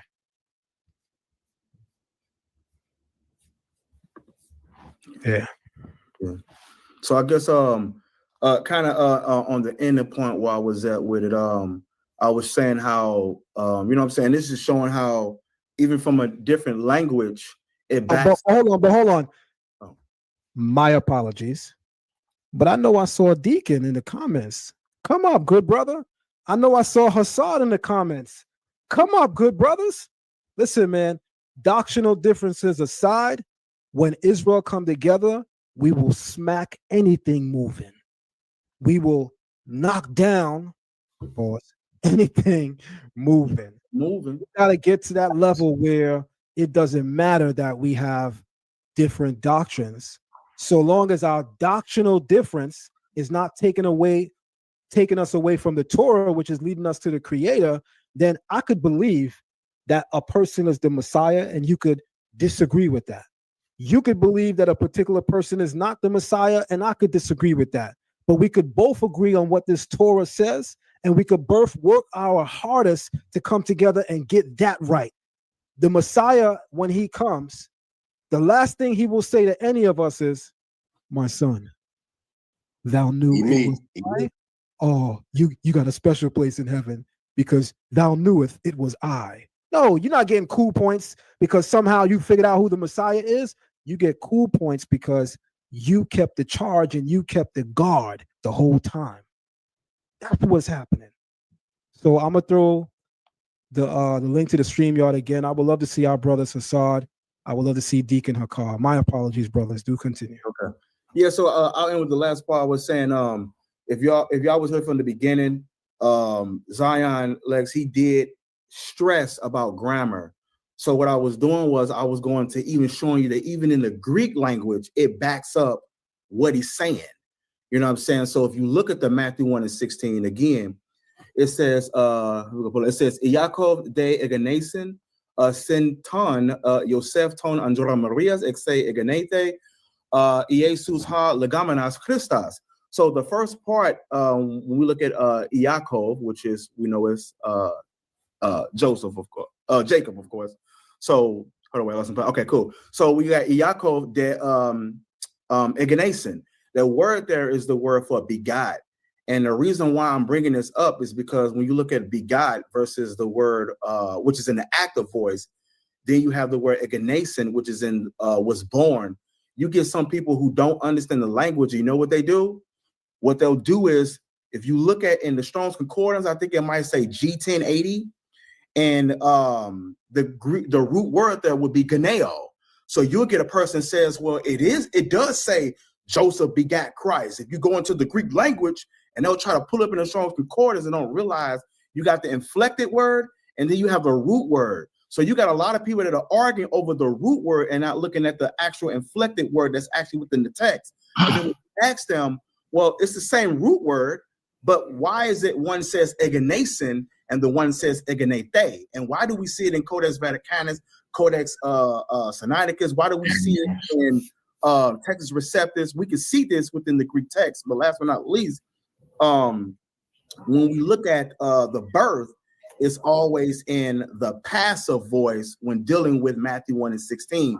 So now it's like when you look at this, dealing with this topic, you always got to remember that when we look at Matthew 1:16, it's going to always be in the passive voice and never in the active voice. So last but not least, when you look at grammar exposes the it tells us the intent and the thought of the actual author. You know what I'm saying? So when we use a concordance, we have to learn how to use the concordance correctly. You know what I'm saying? What's your thoughts on that, Zion? Before I share my thoughts, we got a juggernaut that just entered the building. Shout out to Priest Hakar. Genesis is in the building. Genesis. Let's go. Let's go. Man, first and foremost, all praise to the Most High. Good to be here, man. And it's from what we've been going through for the last few weeks with our doctrinal changes. And like the Mighty Hebrew said, you got to get back out here to Hilltop too, brother. 253 in the building. Tagtown.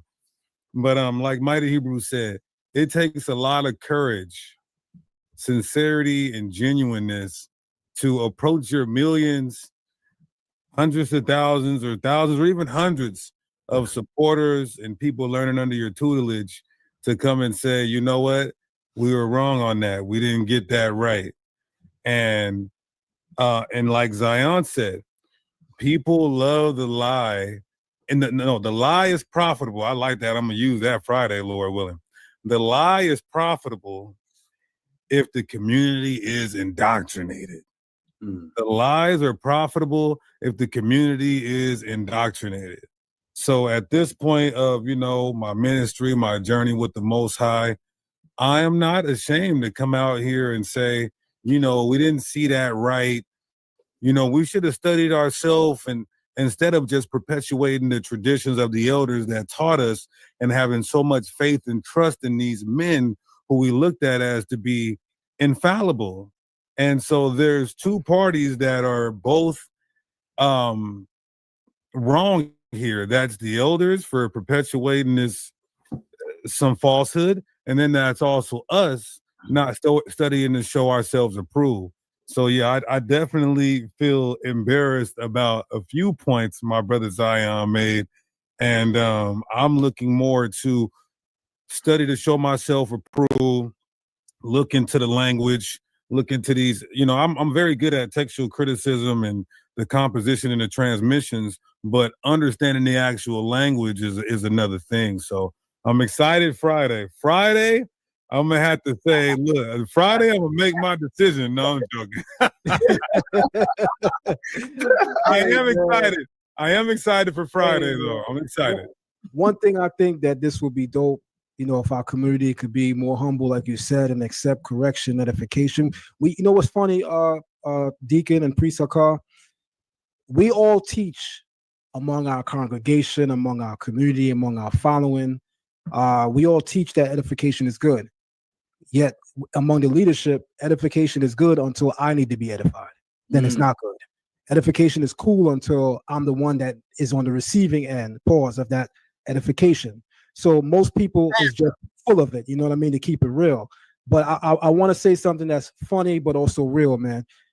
I wanted to see this day come where we could change our views on the language, because to be honest, being somebody that's been studying for so long and just knowing that it's just so problematic, the One West, I'm glad to see this day. Also, it rings my hairs when I hear names like Tazariak and Contazar. I'm sorry, I just had to say that, but go ahead. Hey, look, just real quick. Hey, look, just real quick. I want to say this.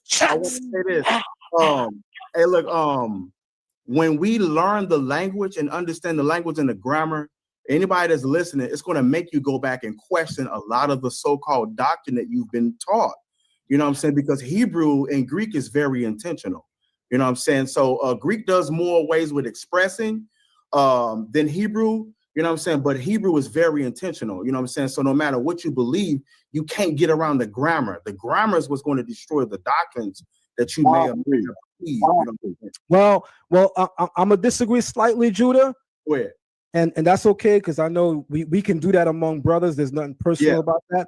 And here's why I say, and I know you weren't fully saying this, but I'm gonna also say this because there's always someone that's not understanding, right? There's only but so far the language barrier gets in understanding the text. Because watch this. Yes. The whole first century Common Era Jews read Hebrew, read Aramaic, and there were still difference in doctrines. Okay. We can't say that the Jews that accepted Christ didn't know Hebrew, didn't understand Hebrew grammar, which is what a lot of Old Testament Israelites speak. Oh, y'all don't understand the grammar. That's why y'all accept the Mashiach. Yeah. Them dudes that accepted Christ, the Messiah, Jesus, Yeshua, they know Hebrew and Aramaic better than anybody in this room right now. Hey, look, and you're right. Keep it Look, all the way real. And I'm glad you brought that up. I guess I'm coming more so from like your modern perspective on people who don't, and as they come into it, they'll begin to question what they've been taught. It's more so coming from that. The interpretation of the text is a matter of understanding our culture, our history, and the language. The language plays a great role, but that ain't it. We could be on the same page with the language and have horrible understanding. Shout out to Paradigm, because they're pretty good in Hebrew, but they are horrible in interpreting the scriptures. And it's funny to say that, because if, like, for example, when we look at the New Testament, if you just know Greek without understanding the Hebraic thought pattern behind it, you'll be in trouble. So what you said, hey, look, hey, you right, you right. Also to chime in, you could be in the state of Israel, Israel, and people over there, they speak Ivrit, but they don't be, many of them don't have no understanding of Tanakh, Torah, nor the New Testament. So just because you can speak Hebrew, if you don't have the Hebrew thought, then that's the problem. But I wanted to chime into Brother Genesis real quick, and shout out to the 253. You know what I'm saying? Give a shout out to, all my comrades in Federal Way, Tacoma, Washington. I done a lot while I was out there, bringing a lot of the Israelites together, you know what I'm saying? But I want to say something to you, and it's not to be in disagreement, but just to, I see this thing that y'all going back and forth with salvation for the Gentile. And I just want to give just a brief synopsis of maybe it should be looked at more of a geopolitical stance.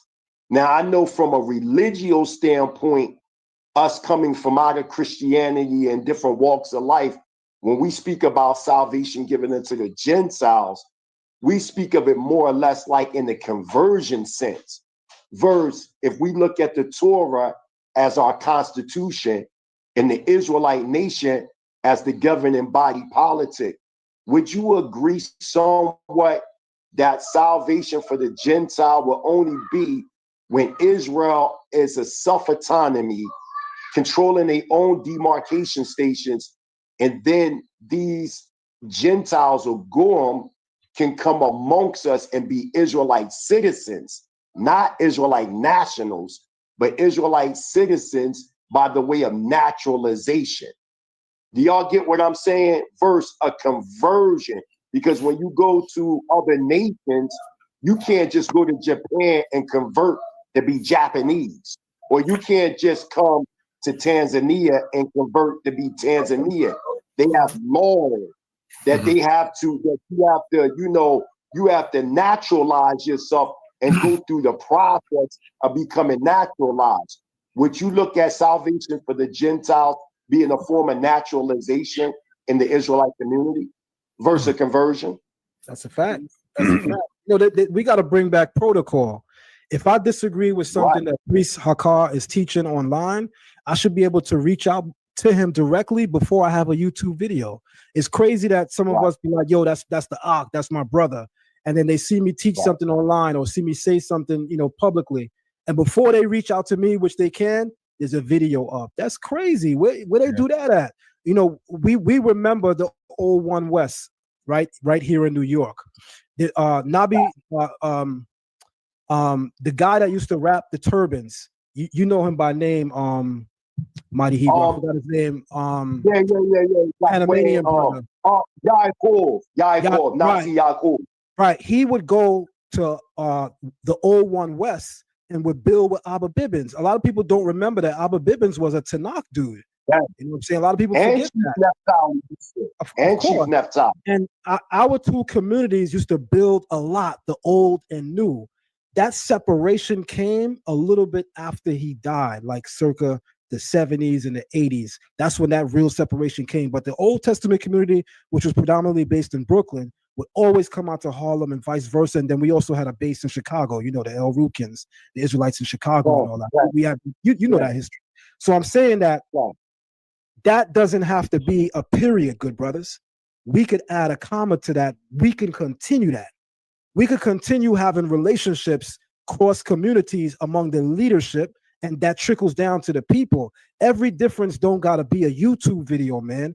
And it's gonna take us that got real, genuine hearts, that don't care about fame, fortune, all that dumb stuff, but really, really want to see Israel make it, really want to bust some heads that come for the Bible. If we can get our stuff together and make sure that when we disagree, we try to keep it as in-house as we possibly can, so long as the issue is not morals and ethics. Morals and ethics got to be exposed.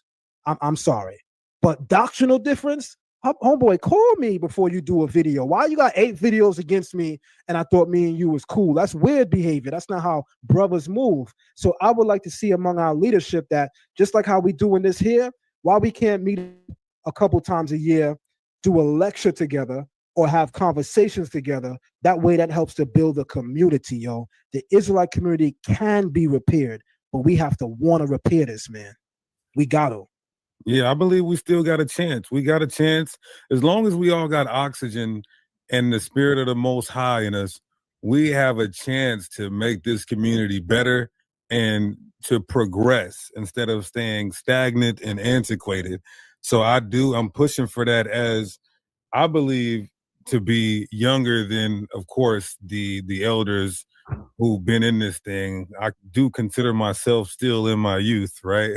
But I have men under me, half my age, and we want to leave what the elders failed to do, which they did a great job with the resources and utensils that they had at their time. What they did fail to do is set up successors under them.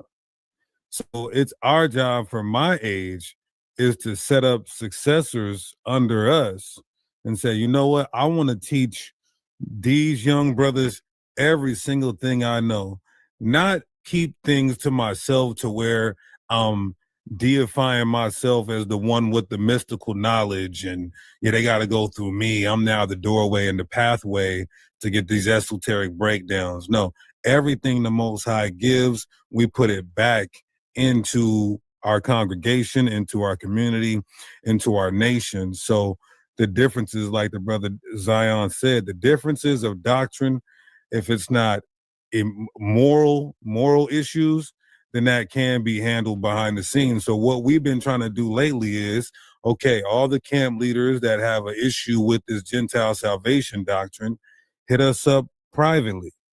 We would love to deal with this publicly because demonstration is better than conversation. So we would love to deal with it publicly. But before anybody says, oh, you just want to embarrass me or destroy me and make me look bad, we've been trying to have these, isolated behind the scene phone calls about doctrine. Now, if we can't get a hold of somebody who is cloud chasing and using our name and name, image, and likeness for their to grow their platform, then there's nothing else for me to do except for respond with a video. But that's not what we want to do. So I'm obliged. I'm ecstatic. The Most High is doing something new in the community. And once you get somebody like us who are coming from One West to cross and build the bridge in this gap, then I believe a lot more camps will follow suit and understand that there's some people, it's so blood and crippin' over here in One West that if we don't deal with congregations outside of One West, we were calling you guys house niggas and saying we were the field niggas.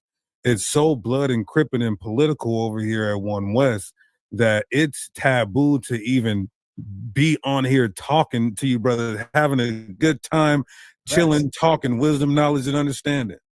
Facts. So that's what we want to break down. Hell yeah, man. Facts. Listen, man, if anybody wants to join the live stream, you can.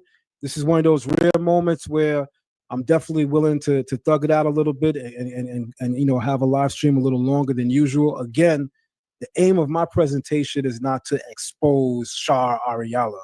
You know what I'm saying? I'm having fun with the presentation because it just so happens that a lot of our people in the metrics of 2025, they don't lock in unless they can laugh and joke. So sometimes you got to make the education entertaining. So that's what that was about. But good brother Shah, it's nothing personal. I got tough skin. I know you do too. We men, you know what I'm saying? If me and Priest Hakar can be on the same live stream, knowing that, we used to trade words back in the day. The fact that we used to trade words back in the day, myself and Priest Hakar, but it was never too crazy. Why we can't come together, man? I think some of these men aren't really men, to be honest. To be brutally honest, because men. No, they're men. They're just yes men. Yeah, yes men, man. Like I feel like men gonna fight. That's what men do. Men, when we disagree, somebody might get punched, somebody might get snuffed, somebody might get their, their snot box rocked. It happens. We men, but as men, we should be able to wipe that blood and come back together. People that still harboring feelings and I'm upset. To me, that's girly stuff. That's not how men move. And we need the restoration of the men back in Israel. Women are being women. We need the men to be goddamn men. Okay. I'm not still mad at nobody for anything that happened in the past. The past is the past. And if I could quote the New Testament, somebody gonna be upset by this. How many times should I forgive my brother? 70 times 7. So if you understand that asking the Creator for forgiveness is null and void if you don't have forgiveness for your brother, then there's no reason why we can't always come back to the drawing board so long as nobody drew the line morally and ethically. A lot of us is cutting people off because of doctrines. Meanwhile, y'all got rapist uncles hanging around the crib and y'all still saluting them. Come on now. Yeah. You're right. Sound like he's saying. It sounds like he's saying somebody got to set you up. Yeah. Listen, man, I'll be down to come on any of you brothers' podcasts. Y'all ever want me to join, man? I would love to come on. I need that. I would love to come on any topic. With me, I always tell people, ask me anything. Just don't talk about my family. I'm very guarded about my personal life. But doctrine and all that, I'm with. There's no question that's off the table. No, I don't want no pre-answers. I want an organic conversation. Don't hit me with, I'm gonna send you a list of the questions. Nah, ask me on the spot. Know that I know my stuff. I got people that come on here with all due respect, and I'm not disrespecting those of you that did it, but I still need to speak my truth. there's a lot of respectable leaders and teachers in the community that I was surprised when they was like, yo, you're gonna hit me with the questions so I could know what you're gonna say. And I'm like, damn, don't you know what you know? Right. I like organic conversations, man. Freestyle. Like, y'all want to Yo, be I remember- rehearsed? Oh, come Zion, on. you remember when you interviewed me about we didn't, when I think we had a conversation with the two-part joint about Yeshua, about more Yeshua volume 3, right? Right. It wasn't, we didn't prepare it, nothing. It just, he was just coming, what about this? What about that? What about this? What about this? We from the old school, so everything got to be on cap. But I want to say something since my brothers is here. Y'all, I gotta be frank with my brothers. You know what I mean? We gotta support more of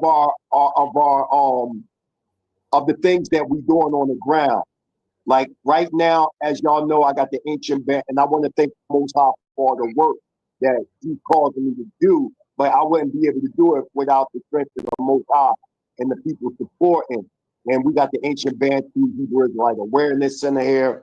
We have, the farmhouse, the guest house. I want to give a shout out to Professor James Small. He made a contribution, some months ago. He's going to come visit us over here. But to the family that's on the panel, right now, I know y'all know what's been going on because of the political strife over here in Tanzania.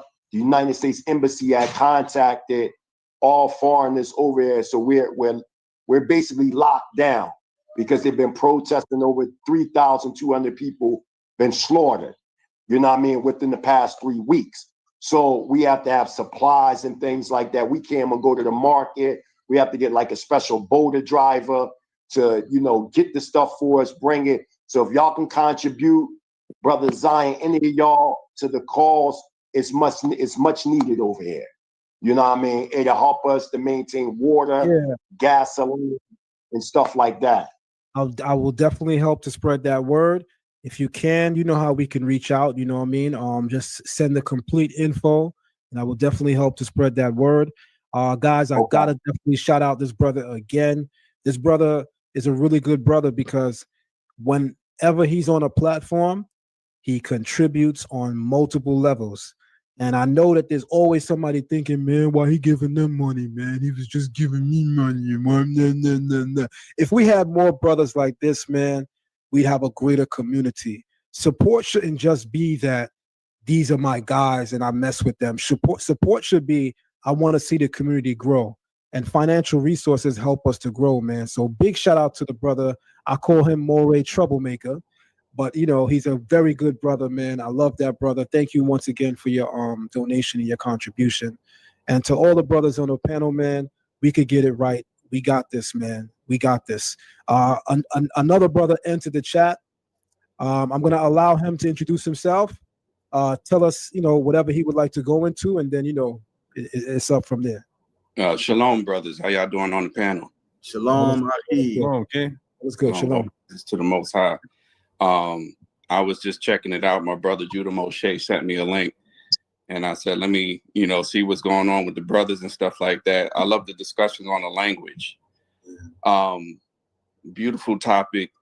A lot of truth that Israel needs to know.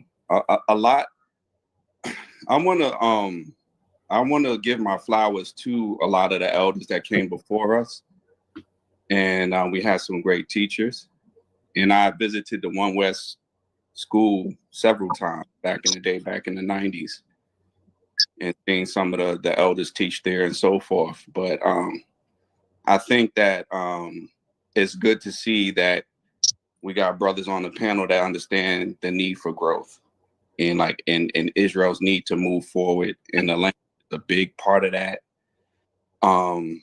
So thank you for sharing a lot of jewels with the Brother Zion to the people concerning the importance of the language. I know Brother Judah Moshe, he does the same for the language. And, I think if Hebrews focus more on the things where we do agree, unless it's a salvation issues, I can understand saying, well, hey, I can't walk with that. But if these things are not salvation issues, I think we should learn to be more patient and more understanding as a family. And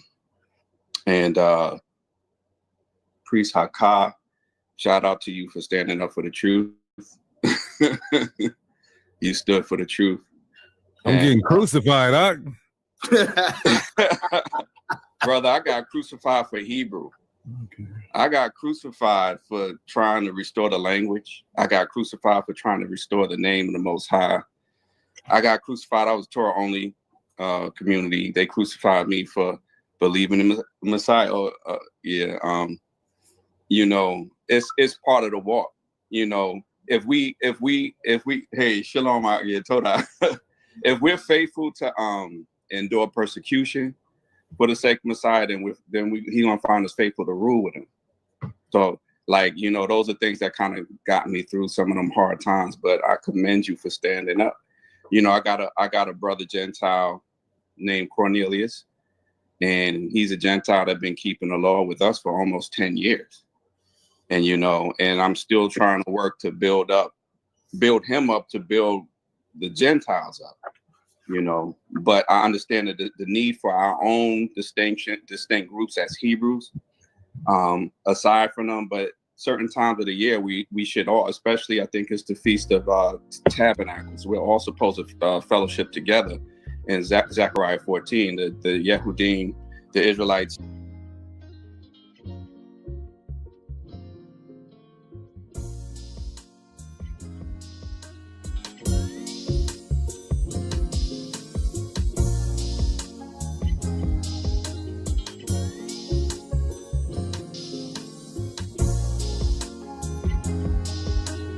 Peace to my Titans family.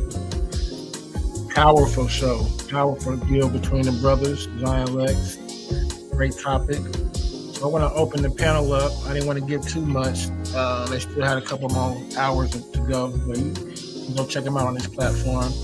But, the panel is open. The link is in the chat. So I'm going to let this play for a little while. And you can comment. We can recap. We can go over what we saw. Or any other things you want to talk about, or any other comments you might have.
Link is in the chat. The link is in the chat. It's an open panel. Anybody want to come on, comment their opinion about the video we saw today?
Peace, Sabio. Did you get a chance to see the presentation by Zion?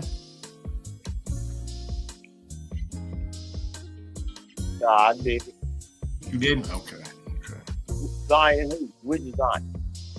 Zion Lex. Nah. I saw some of it. Okay. Garfield was talking about it earlier, but I didn't see it myself. You know, I don't really be watching stuff like that. Right. About the Lackawan Sudashi, whatever that shit is. The language, yeah, grammar. Yeah. Some Hebrew stuff. I know you deal with Hebrew, but you know, I know you're more into the history and politics for sure. Yeah, I'm more into the history. I'm not into the business. Like, if people want to steal a culture, they can steal the culture. I don't know what they're supposed to do with it after they stole it, after they kill it, and I don't know how they're going to steal it. That doesn't make sense, but somehow it makes sense to them, so let's do it. Don't tell me I'm no people. Yeah, it was. That's the only thing that I don't appreciate. To try to make everybody's family be those people. Exactly. To me, it's more like if you want to, you know, the ideology, that's fine, but don't when you try to like attach yourself to like a bloodline lineage, I think you're going a little too far. Right. But then they'll try to argue that, you know, West Africa, those are Hebrews, the Fulani and all the different tribes on the coast. They'll make that argument. Right. And we know good and well those people aren't.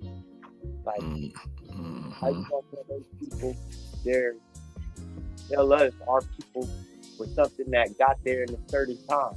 Like, what is going on with you? You know, with no proof of migration.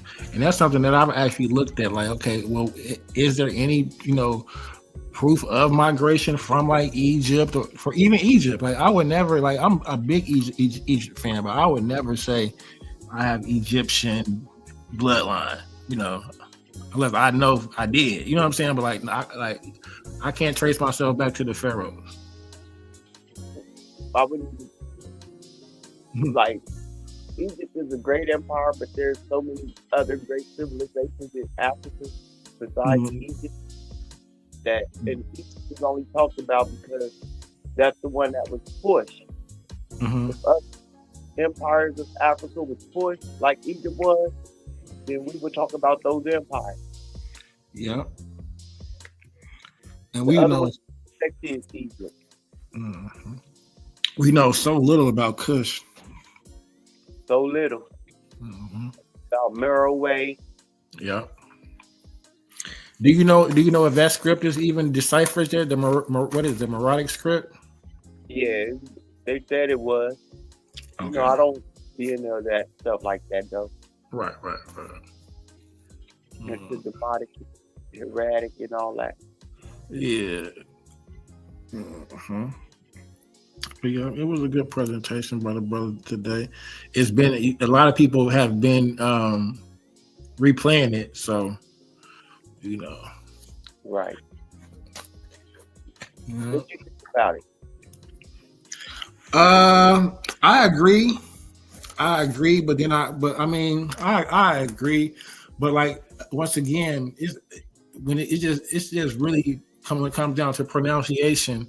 I mean, we know there's only so many vowels, A, E, I, or U. They can only say so. You know what I'm saying? It's like you can only say one of them anyway. But it's like you cherry picking because but the vowel placement does change the word, and that's the argument. You know what I'm saying? I think it goes like they're saying like everything ends with an I, ba, ga, da. You know what I'm saying? So that they're saying that's incorrect. So I would agree with that.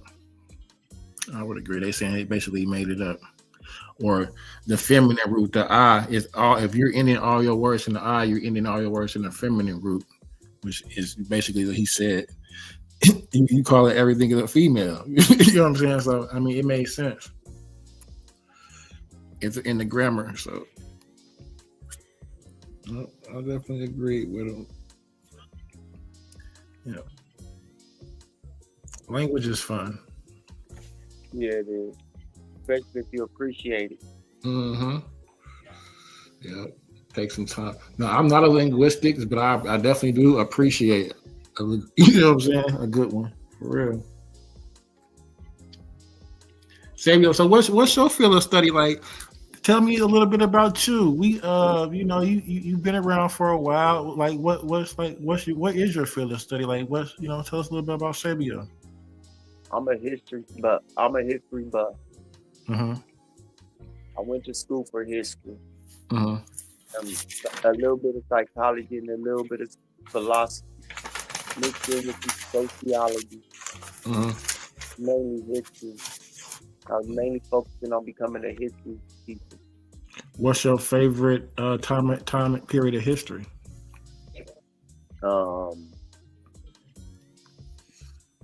Our development here in America. Yep. So how was you? So what do you think about that? So you talking about like from slavery to now? Yep. Mm-hmm. That's interesting. Do you have any books that you've written or like in the process of writing or any journals or anything? Nah. Not yet. Nah. Mm-hmm. Yeah. I'm learning that you got to write it down. You know what I'm saying? Even if it's your perspective, and that's what really all history is a perspective, a revisionist viewpoint. You know what I'm saying? I disagree with you. That's if you don't understand history. That's why you would history like that. A revisionist perspective. No one's revising anything. Talking about what actually happened. What we're doing is we're trying to accumulate the best information available, the best data available, and let that data speak for itself. Right. And let the data tell its own story. If that's what history tells its own story. And if we write history, then that's revisionism right there. Rewriting what history is actually saying. That's revisionism. And I agree. And that's what it's so hard to, when you do that, that's called contextualism, right? And when you take it out of its proper context, when you look at it from, modern, viewpoint, kind of like, which is hard not to do, But see, when you appreciate what happened, and you understand how what happened led to where we are, to the present, then you will understand why history is important and how to use history appropriately. So you have to ask that question, why then, right? We have to ask all those questions. Why, what, when, where, who. We have to ask all those questions in order to fully understand it. Because if we don't, then at that point we can that's where the guesses and the mix-up come, because now you can force anything you want into the story. You can force mythology into the story. And made up history and like that, because you're not actually asking the right questions. You're arguing with the answer that you want to have. If you leave with the answer that you want to have, then what's the point of asking the question? So you started with the intellectual fallacy. Yeah, that's what most people start with. They start with intellectual fallacy. So if you start with the fallacy, well, I mean, you can end up with the correct conclusion, but 9 times out of 10, normally you're not. Yeah, 9 times out of 10, you're not. Yeah. I just recently learned that as far as like, contextualizing things and how that distorts history, and historians have been actually fighting for that for the longest. You know what I'm saying? Lynn Hunt has some good work in regards to that.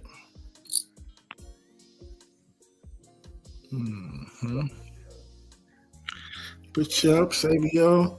Man, what else we got? Like almost 3.5 hours. So I've been yeah. Well, do your thing, bro. I'm probably finna close it out in a minute. I didn't see too many people jumping on, so I think we probably jump back on here later. So I'm gonna give it a couple more minutes. I'm gonna play some music and I'm gonna close out. You want to close out? Say anything before I do close out? Nah, that's it. Peace. All right, for sure. Peace.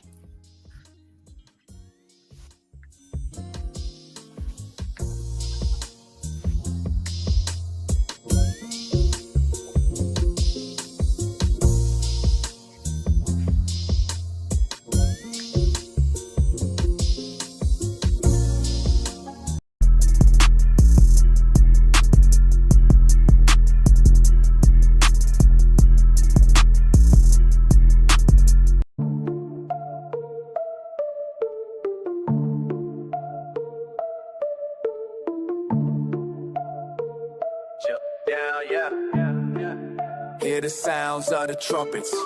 Start the rounds in the gauntlet. Get down or lay down when we stomp it. This the clash of the titans. Hear the sounds of the trumpets. Start the rounds in the gauntlet. Get down or lay down when we stomp it. This the clash of the titans. In a dimension where infinity gauntlet is a mere toy compared to the intellectual prowess build and destroy the cipher. Intellectual sword to slice you or whatever device you recommend. Surgical precise pen, hand get heated, the room will spin. If man get treated, them goons gon' spin. Level heads with feet, paradigm the box you in. Got a pair of red dimes in the box you in. Don't matter paradigms, your clock won't spin. Hear the sounds of the trumpets. Start the rounds in the gauntlet. Get down or lay down when we're stopping. It's the clash of the titans. Hear the sounds of the trumpets. Start the rounds in the gauntlet. Get down or lay down when we storming. It's the clash of the titans. Hear the sounds of the trumpets. Start the rounds in the gauntlet. Get down or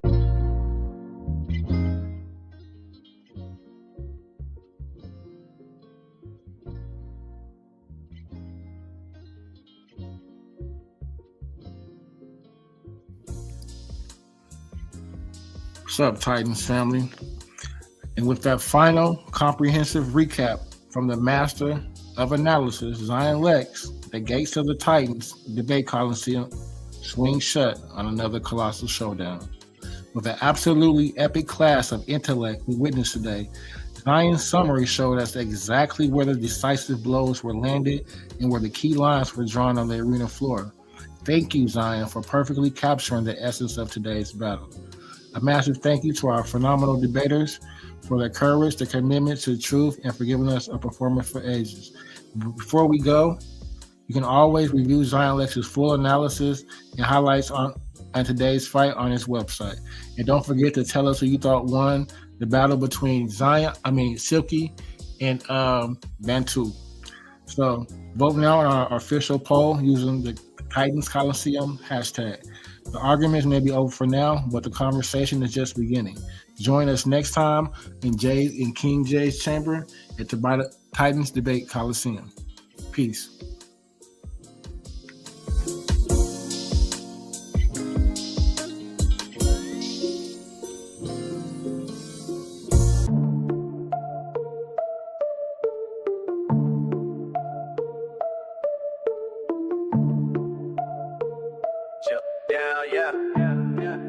Hear the sounds of the trumpets. Start the rounds in the gauntlet. Get down or lay down when we stomp it. This the clash of the titans. Hear the sounds of the trumpets. Start the rounds in the gauntlet. Get down or lay down when we stomp it. This the clash of the titans. In a dimension where infinity gauntlet is a mere toy compared to the intellectual prowess build and destroy the cipher. Intellectual sword to slice you or whatever device you recommend. Surgical, precise pen. Hand get heated, the room will spin. If man get treated, them goons gon' spin. Level heads with feet, paradigm the box you in. Got a pair of red dimes in the box you in. Don't matter, paradigms, your clock won't spin. Hear the sounds of the trumpets. Start the rounds in the gauntlet. Get down or lay down when we're stopping. It's the clash of the titans. Hear the sounds of the trumpets. Start the rounds in the gauntlet.